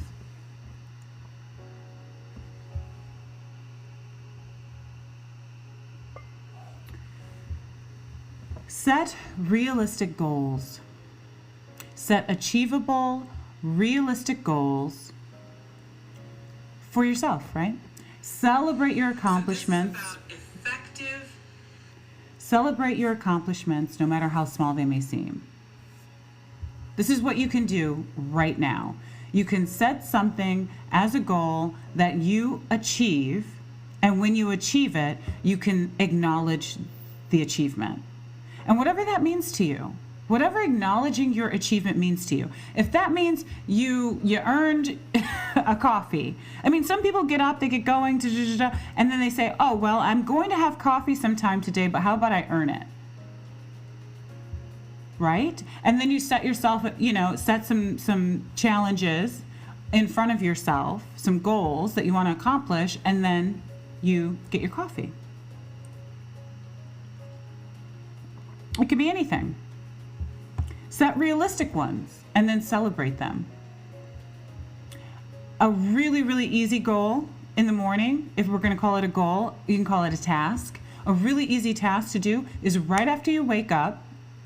I mean, there's a couple things you could do right after you wake up. Right after I wake up, I like to hit my headphones, get those headphones in, and I listen to my meditation. I have a meditation about self-love, which is this topic. I suggest you listen to it. It's on my YouTube channel, at Rita Writes. That's my handle. I listen to that about self-love. You can listen to anything you want to. It should be uplifting. It should be empowering. It should get your day started on the right foot. This is how you're building self-love. So it has to be intentional. Think about someone you love. If you love them and you care for them, you're going to care about how they wake up and start their day, their first couple of moments. The mornings used to be the most beautiful time for me with a little baby in the house, because I would head over to the crib if I wasn't completely exhausted from staying up all night breastfeeding. But I'd lean over the crib or head over to the crib, and I would gently not wake the baby, but I would, enjoy the process of when baby is waking up, essentially. They're so cuddly, they're so relaxed, they're so warm, they're gonna be really hungry really fast, but initially when they first start going, I love that time. I loved that. You scoop them up and you're like, yep, let's get going. Let's go. But there's a care to it. You care about the way someone starts their day. So one of the things you can do is make your bed. Another thing is, that's one win. Make your bed. You won. Check it off your list. Feel good about that. Celebrate that. Open up the blinds. Let the light in. Let the sunshine in. Right? I love cleaning up. I love clearing my space. I love that. My rewards are things I would do other than cleaning my space. So before I can do those things, I clean up my space. So I set a goal, and then I do it, and then I reward myself, which is a form of celebrating myself after I achieve the goal. But they need to be realistic, and I love realistic goals because they're very simple to achieve. I don't believe in the term unrealistic. I just think it's unreachable at that moment based on your resources or what's going on with you and how high your self-belief is. It's not unrealistic, right? So this is an action step of setting really small, realistic, achievable, right now in the moment goals for yourself, celebrating them. And really you're just trying to warm yourself up. You're priming yourself, because if you have a super lofty, big goal that you want to accomplish, but you can't even accomplish the small, little, tiny ones, the day-to-day ones, I call them basic training.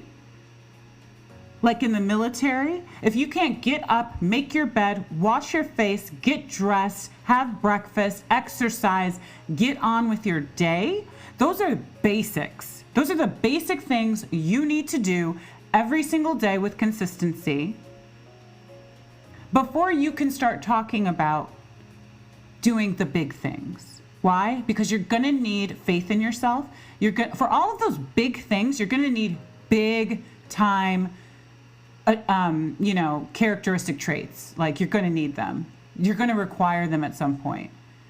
You're going to need tenacity. You're going to need resiliency. You're going to need consistency. You're going to need to be dependable and reliable. And the way that you are is by showing up, doing the basic stuff every single day, and then wanting more. My mom raised me with this concept. It's rooted in the Bible, of course, where when much is given, much is required, and not putting more on your plate than you can handle. There's all these like proverbs and these wise antidotes that we hear, from previous generations that really are still valid. They really, really do help you master some things in this life. So get the basics down, do those really well, and then start elevating and asking more of yourself. Okay? Prioritize self-care. This is a small action that you can take to start building self-love. Prioritize self-care. When you prioritize self-care, you're taking the time to care for your physical and your emotional well-being. These are things like getting enough rest, eating nutritious food, exercising, engaging in activities that bring you joy. Self-care, okay? That's a priority. And why is self-care a good one to focus on if you want to start building self-love? Because anything you care for shows that you love it. Anything you love, you care for. So if you love yourself, then these things matter to you. And they build you up. They're like little deposits in your bank for self-belief and self-love. Every time I get up and I brush my teeth and I wash my face and I take care of myself, I am adding another coin. I'm depositing another coin in my bank account, and I want to be rich. I don't know about you, but I want to be rich. I want to be rich in the things that are going to carry me further in life. The goal is to be rich in self-love. When you're rich in self-love, you have a lot to give, don't you? You have the capacity to give. So self-care is important. It's important what you put in yourself. It's important the food that you take in. It's important the things that you see. It's important the things that you listen to. All of it matters. If you love yourself, it matters. So we're talking about what can I do today that starts depositing into my account of self-love. Another thing you can do is establish boundaries. Please listen to my last podcast, or maybe the one before that, now that I'm moving along. Establishing boundaries is so powerful. Healthy boundaries in your relationship protect you. They protect you. We talked about if you love something, you care for it. And what do you do after you care for it? You protect it. You make sure that nobody else can mess with it. So, establishing boundaries is learning when to say no.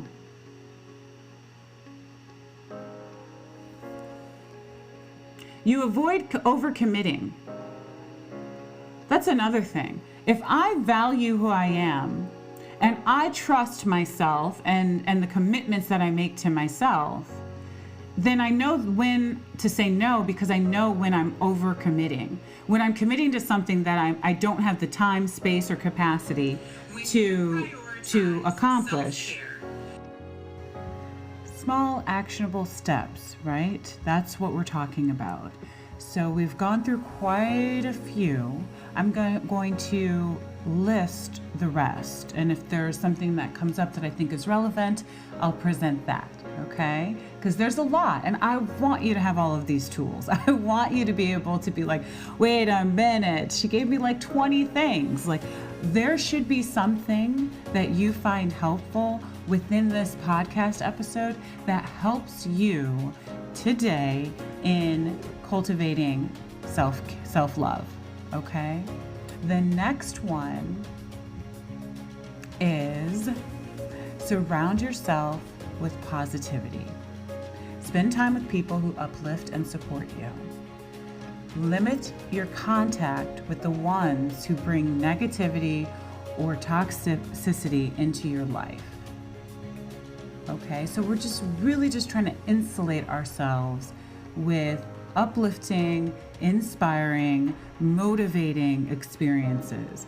And I like to say, especially, as an example, just with diet, it's really hard to say, okay, I don't want to eat the donuts or the junk food or all that sugar, so I'm just going to stop and take that off my plate.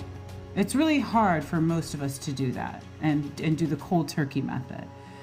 It's a lot easier to shift your focus and say, instead of focusing on the sugary foods and things like that and eliminating them, I am going to change the way that I eat by filling out my menu with the good stuff. So focusing on expansion instead of retraction. So I'm going to expand my options and my plate with a ton of good stuff. Good for me, healthy for me, living fresh, good food.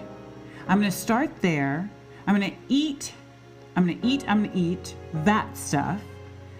And then if there's any room left, I'll have a nibble or so of the other stuff.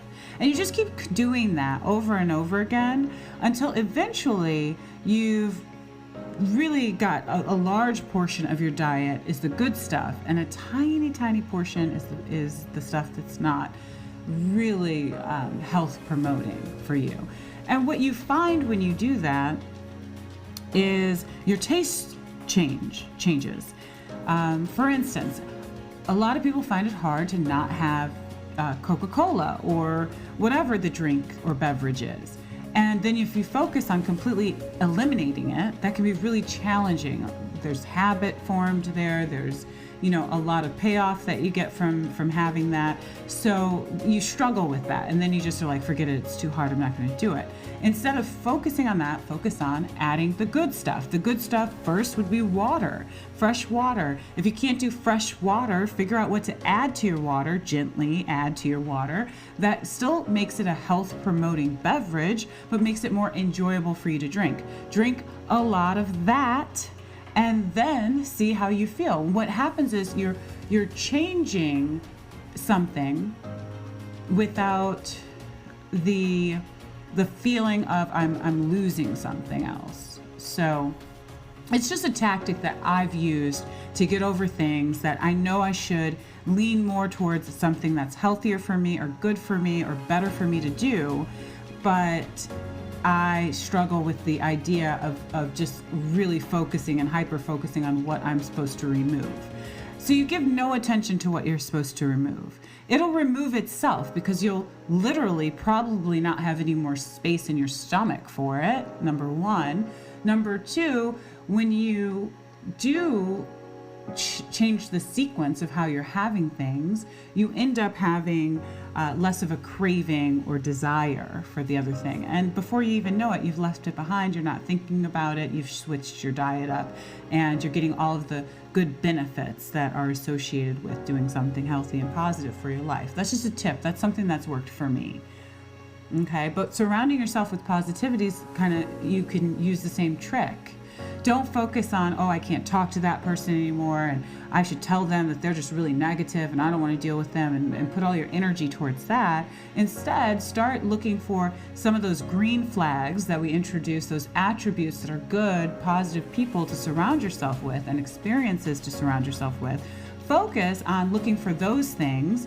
Get those things and spend more time. Be more available to those people in your life. And then by default, just because we only have a certain amount of time in the day, you're less available for the other things.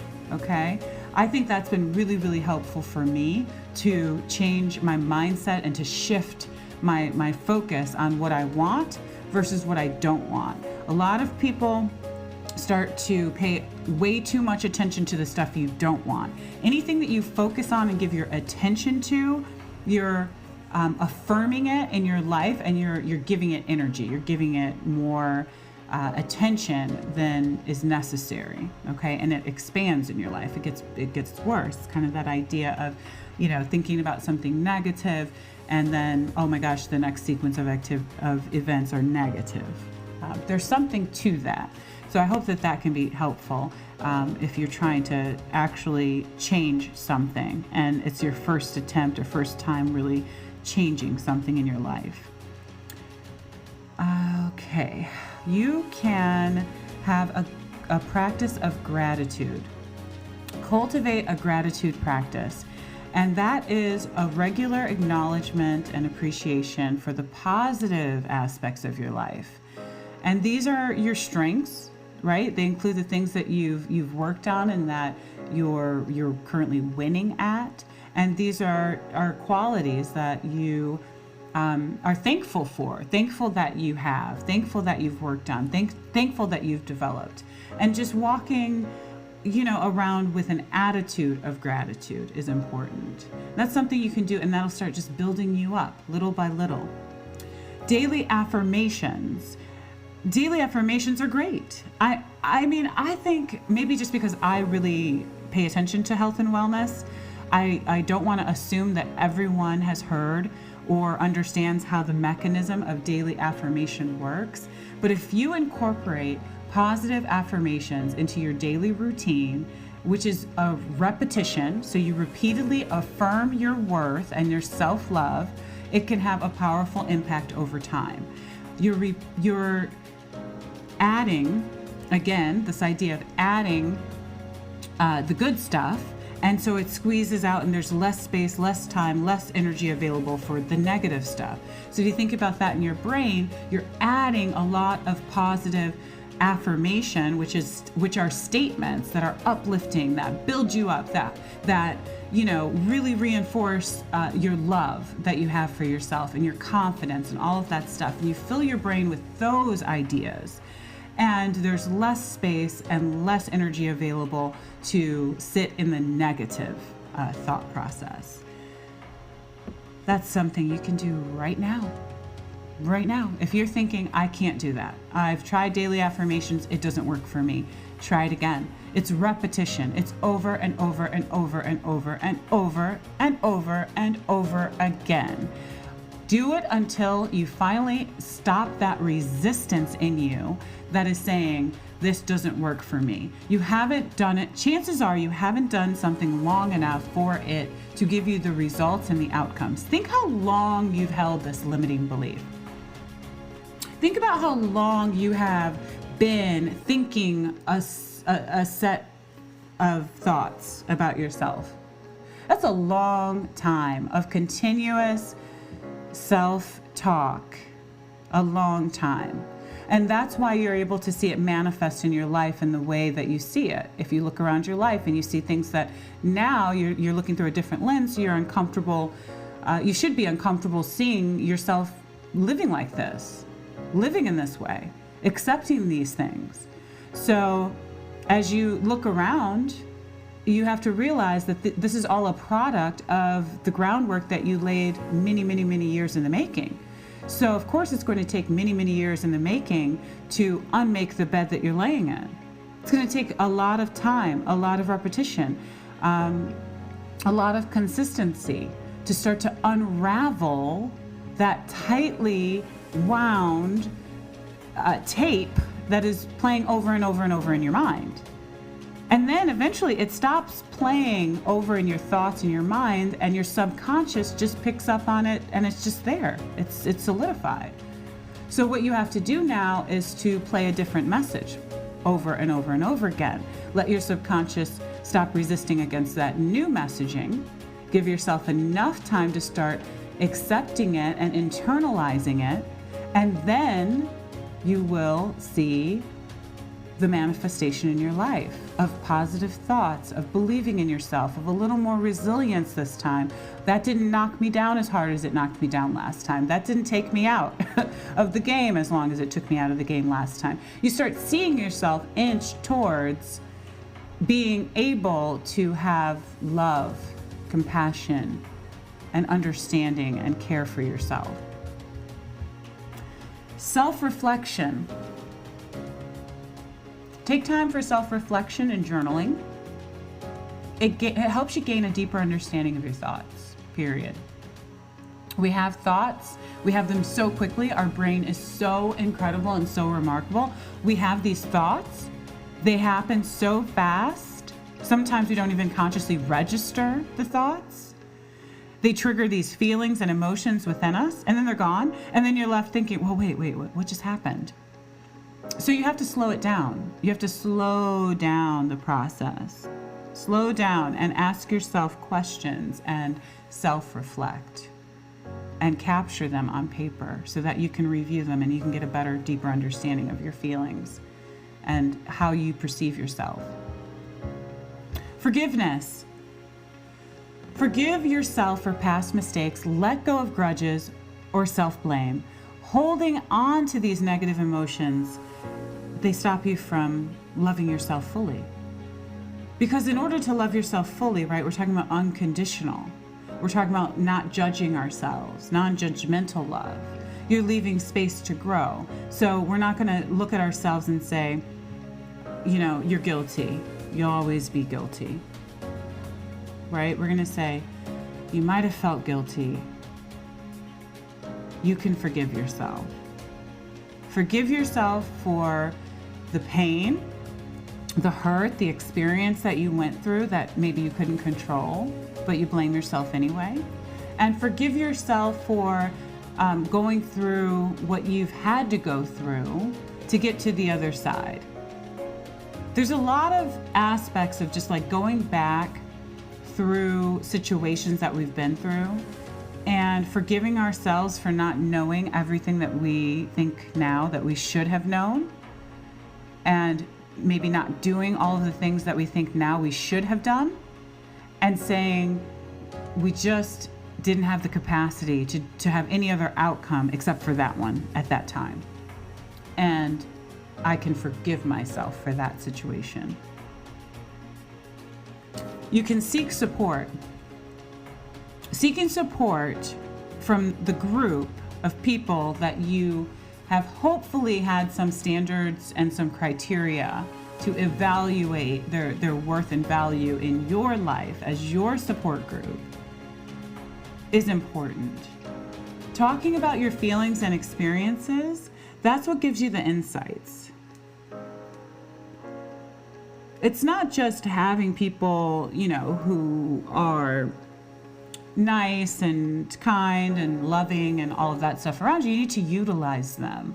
Utilize them for the support and everything that they have to offer. And all of the many gifts that these people have to offer you. Seek them out for those gifts, for whatever it is that you might need. That's called relying on someone. It's important to be someone that people can rely on, and it's also important to have people who are reliable in your life. Engage in hobbies. Hobbies are kind of funny because if you have an interview question and it's like, what's your favorite hobbies? People are always like, what type of 1950s, life do you think I have here? Well, where I have time for hobbies. And do we even really understand what hobbies are? So Having a hobby is an activity done regularly in one's leisure time for pleasure. So this isn't something where you just are like, oh, I did this one time, I went fishing one time. That's not a hobby. Okay? A hobby is an activity done regularly. So whenever you find yourself with free time, what do you enjoy doing? For pleasure, for fun. What do you like to do? You ask people, like if you go on a date or something, what do you do for fun? Why are you asking what they do for fun? Because you want to know what makes them access their joy, right? So what helps you access your joy? What do you do? Well, I can tell you what I do. I read. I love reading. I roller skate. I love skating. One day, this hobby of mine of skating, I will take a lot more serious when I have more leisure time, and I will learn how to do all those fun dance, jam, skates, and all of that stuff. I love that. Okay. Done that since I was a child. Other hobbies. I write poetry. I make stuff. I like to mix essential oils and ingredients and stuff, and I love that. I love natural remedies and herbs and all of that good stuff. I mean, there's it's one of those things where you explore things that you can do. It could be creative. You explore things that you can do in your leisure time because you enjoy it. And then you do it regularly. And the whole idea of doing it regularly is regularly exercising the access to joy. You feel better. You feel better.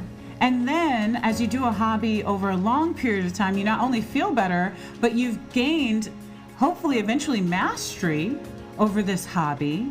At least a lot more, a hobbyist, at least a lot more than other people would do, or somebody who's never tried it, painting or whatever have you. And then who knows, that hobby could turn into something much bigger in your life. Or it can remain a hobby and just really be your safe space to feel good about yourself. Like, when you're doing that thing, that, hobby, and you're having a great time doing it, that you are worthy, and it adds to your self-belief. So engage in a hobby. If you haven't thought much about that, pick one thing. Try one thing you've wanted to try, and then add it to your schedule on a regular basis. So when you have some free time, that's what you do. And keep doing it. And keep doing it. And it shouldn't be hard to do that. This shouldn't be me asking you to do something that's hard to do. If it's just hard for you to do, I can't make time for that, and it's drudgery, you don't enjoy it. You don't love it. It's not for pleasure. So then it's not a hobby. So we just got to get really, really clear about what things are. And what we feel about them, we know because we're doing the self-reflection. So we know if we enjoy it or not. Okay? Positive self-visualization. Visualize yourself in a positive light, focusing on your strengths, accomplishments, and the person you aspire to become. Visualize it, make it real. A lot of people say fake it till you make it. See it till you believe it, is what I think. What's the point of faking something if you don't honestly believe that you're capable of becoming it? And then you just end up with imposter syndrome. So absolutely visualize your best outcomes for things, your best version of yourself.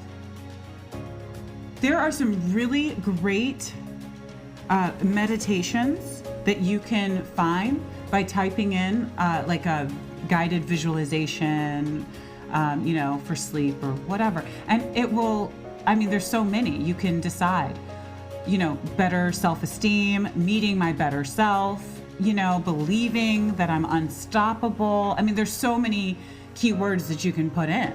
It's just based on what you want to see for yourself. And if you need help, there's people who are really, really great. I do meditations, but I'm not a hypnotist. But there are people who are really, really great and credentialed at relaxing you enough so that you can access your subconscious, so that you can start to visualize and it can feel very real. And as it starts to feel real and it starts to really motivate you and you get excited about this new self that you're walking towards, you're willing to do the work. Each day, you get stronger and stronger. You're just willing to do the work and stay the course. Another thing you can do is called self-kindness rituals. Daily self-love affirmations or a self-care routine. And that is essentially in an effort to prioritize your well-being. So kindness rituals can look very much like little post-it notes on your mirror. I mean, in my children's bathroom, I have that little marker that you can write, on the mirror, and I write them affirmations. And you might think that they're not paying attention, but they know that that affirmation is up there. I love you is up there currently. That's such a good vibe. I mean, who doesn't want to look in the mirror and feel like I love you? I love the reflection. I love you. Right? I've had, you can do it. You're so smart. You're brilliant. You inspire me. I mean, the messages are endless. Positive, uplifting messages there's no shortage. There is an abundance of them. What there is a shortage of are people who tell you it, or how many times you put it in front of yourself. So the frequency. There's a shortage of the frequency of how often we're exposed to these positive messages. So tap into a kindness ritual that works for you and do it. Ritual is just repetition. Frequency. Do it a lot. See it a lot. Change your screen saver on your phone. Use your phone a lot, constantly. It's always in your hand. Change your screensaver to a short affirmation or an uplifting picture or a picture of yourself doing something you love, a hobby or something amazing or something in the future that you want to manifest. These things can be just pieces of the puzzle that build you up all day long, and they do it automatically, like it just automatically happens. I know that there's apps on your phone where you can automatically get like a positivity quote or something nice or a nice little message from someone. Be the person who sends a nice message. Do a kindness ritual where you send a thoughtful, short message to one person in your contact list every day. That's going to help build your confidence, build your self-esteem. It's also putting good things out. When you put good things out a lot, good things come back to you. You reap what you sow. Learn and grow. Seek opportunities for personal growth and self-improvement. Invest in your development. Doing this can enhance how good you feel about yourself. Pouring into yourself and investing in yourself is something nobody can ever take away from you.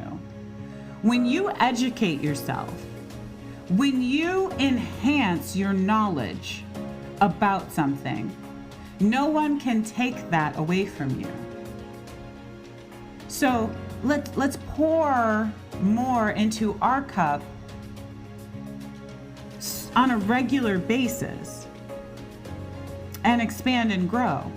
That should, be a priority for us. And how can you do that every day in a quick little way?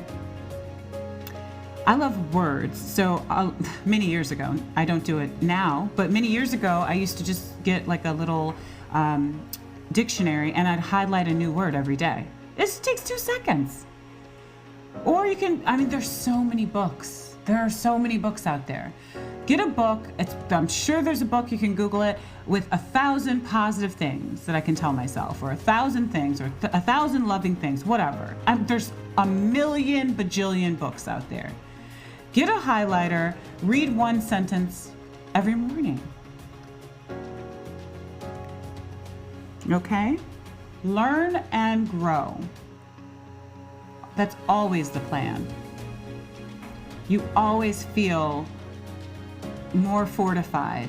You always feel stronger. You always feel more capable when you learn things. If you're scared of something, learn about it. Educate yourself about it. If you're scared and you don't know what to do with money, you're tired of being broke, you need to learn about money.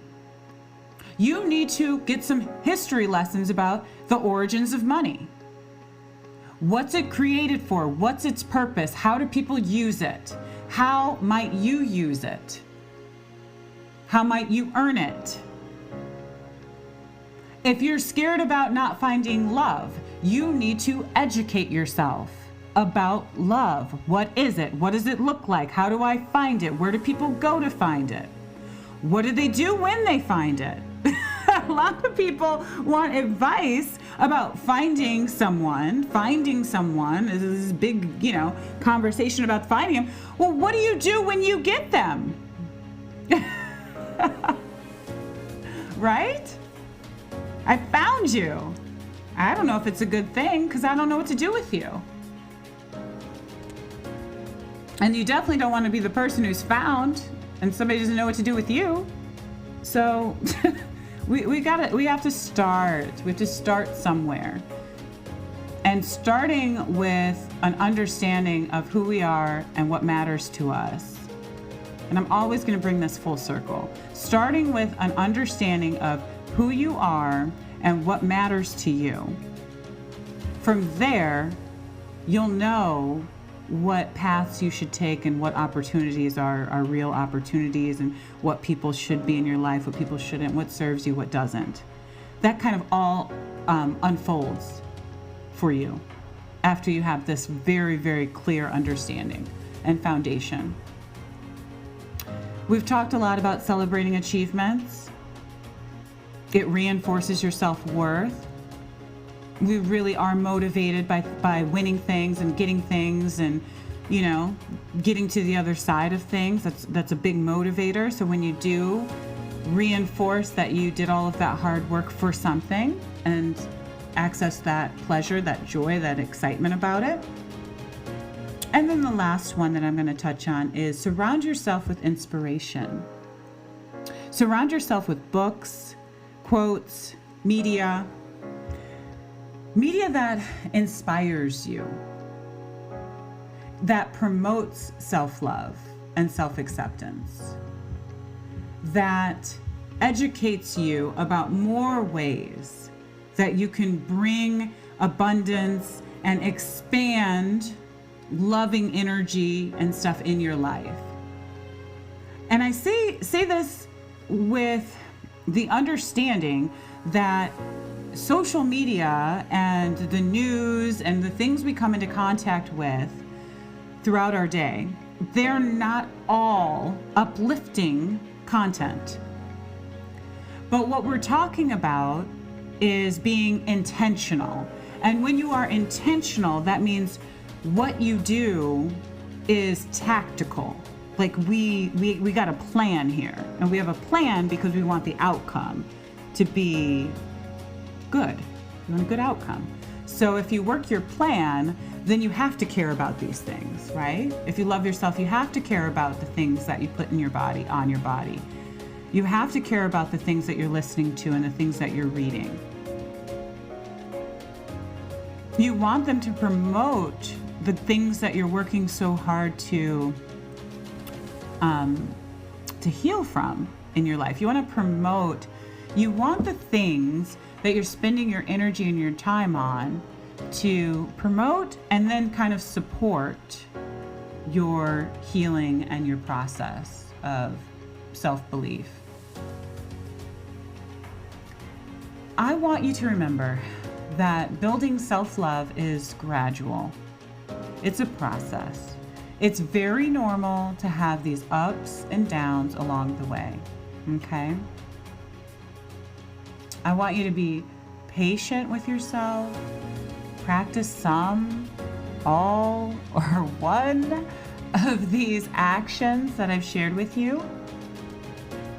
And what you'll find, what I'm certain that you'll find, and it's something that I'm still discovering, but I'm finding, is that self-love becomes a natural and integral part of your life. And that means you access it with ease. And there's a peace.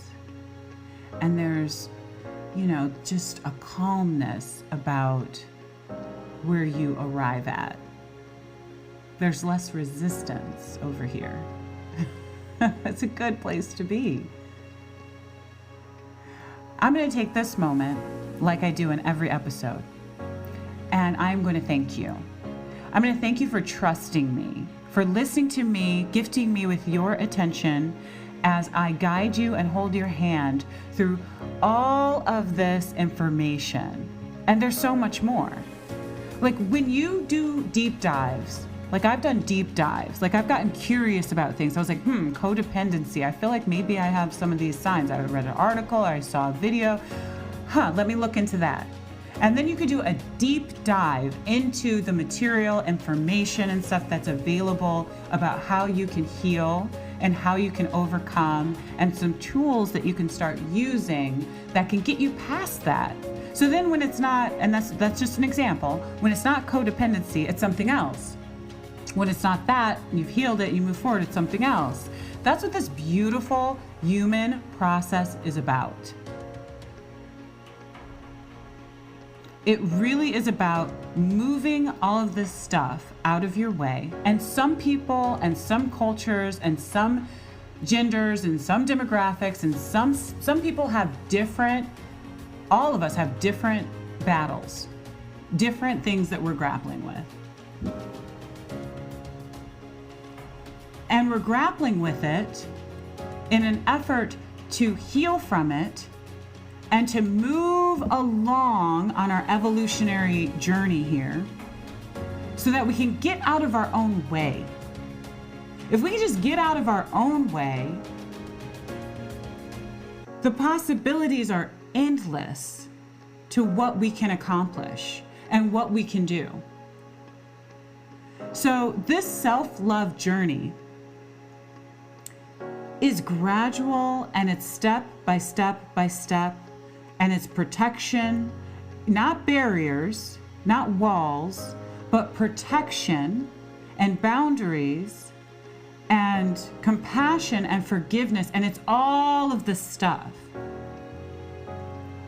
And ultimately, when we can get out of our own way and do that healing work, we can start getting in the way of bigger issues and bigger problems that society is dealing with. And we can access compassion, and we can suffer together and then be motivated to alleviate that suffering. That's what we're doing. And so I am thanking you because I know that these are conversations that we need to have. These are conversations we need to promote and have more of an open dialogue on these platforms about.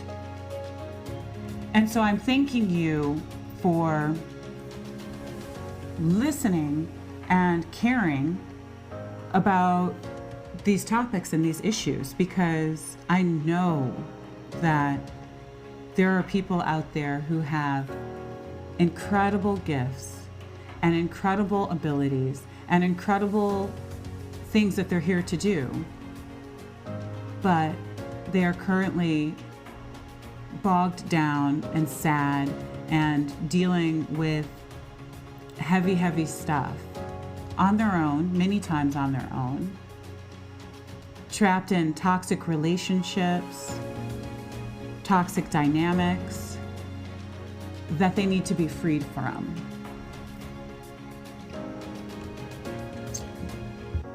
So I want to thank you, and I want to stay the course. So this episode, number 4 on You Are Poetry podcast, has really just skimmed the surface of self-love and how important it is to cultivate, there's my singing bowl, how important it is to cultivate the love, the unconditional self-love internally before we could ever offer that up to other relationships. Now that doesn't happen in real time. It doesn't happen in real life, right? This is an ideal. Ideally, we would come into this world, be loved properly, know what it looks like, have great examples, go out, love ourselves, love each other, ideally, okay? But what we're talking about truly is that a lot of us are starting from a place where we don't know what that looks like. Hopefully this episode has helped. A lot of us are coming from places where we don't know where it came from. Where did this challenge for me come from in my experiences? And I gave you lots of examples of where it would come from. And then a lot of us don't understand what we can do right now to start changing that, to start seeing some self-love being deposited into our personal account, right? And I gave you a lot of support and tools to start beginning that process of loving oneself. Because I promise you, if you begin to fall in love, because this is what happened to me, if you begin to fall in love with yourself, all of the other things will follow. All of the other things will practically unfold for you. Choosing the right boundaries, choosing the right people, choosing the right experiences, choosing the right job path, choosing the right next best thing to do. All of that will start falling into place naturally because you've originated from a place of love. Love is one of the most transformative forces on the planet, in the universe. I know that to be true. So if it can do all of those things that sometimes we witness externally, we can surmise that it can do a lot of that stuff internally, in this inner universe that we have. This is not going to be the last conversation that we have about love. I would love for you to share your comments, what you thought about this episode, what you're thinking about future things that we can discuss, what you're grappling with. Maybe, one of the points that I brought up, you're like, wait a minute, I need way more examples, way more, tools in my toolkit about how to navigate that. I would love for you to share with me so that we can continue to have these effective conversations that can move us forward. Because that's the goal, is to move us forward. So it has been absolutely wonderful diving into our first episode about love. I believe our next episode will be about purpose. Because once you love yourself, once you access falling in love with yourself, when you fall in love, you want it to mean something. I want to talk about something really meaningful in our lives, which is our purpose. It's going to become really, really clear what your purpose is when you fall in love with yourself. That's going to probably, for me, my advice would be, you'll know you've fallen in love with yourself because your purpose will reveal itself. It has to.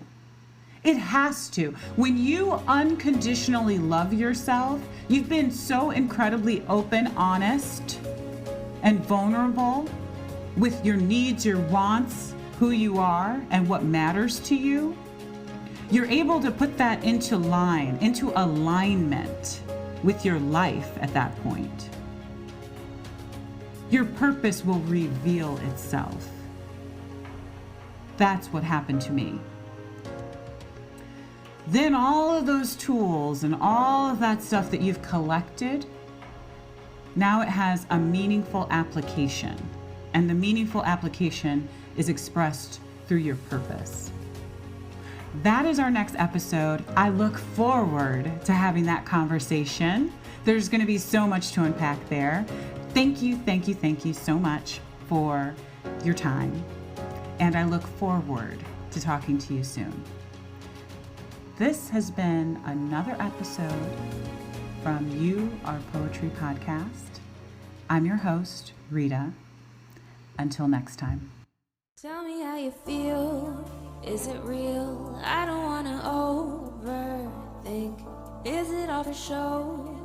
I don't know. Feeling like I'm on the brink of something beautiful, or maybe terrible. I know I shouldn't ask you to be open with me when I have my secrets that I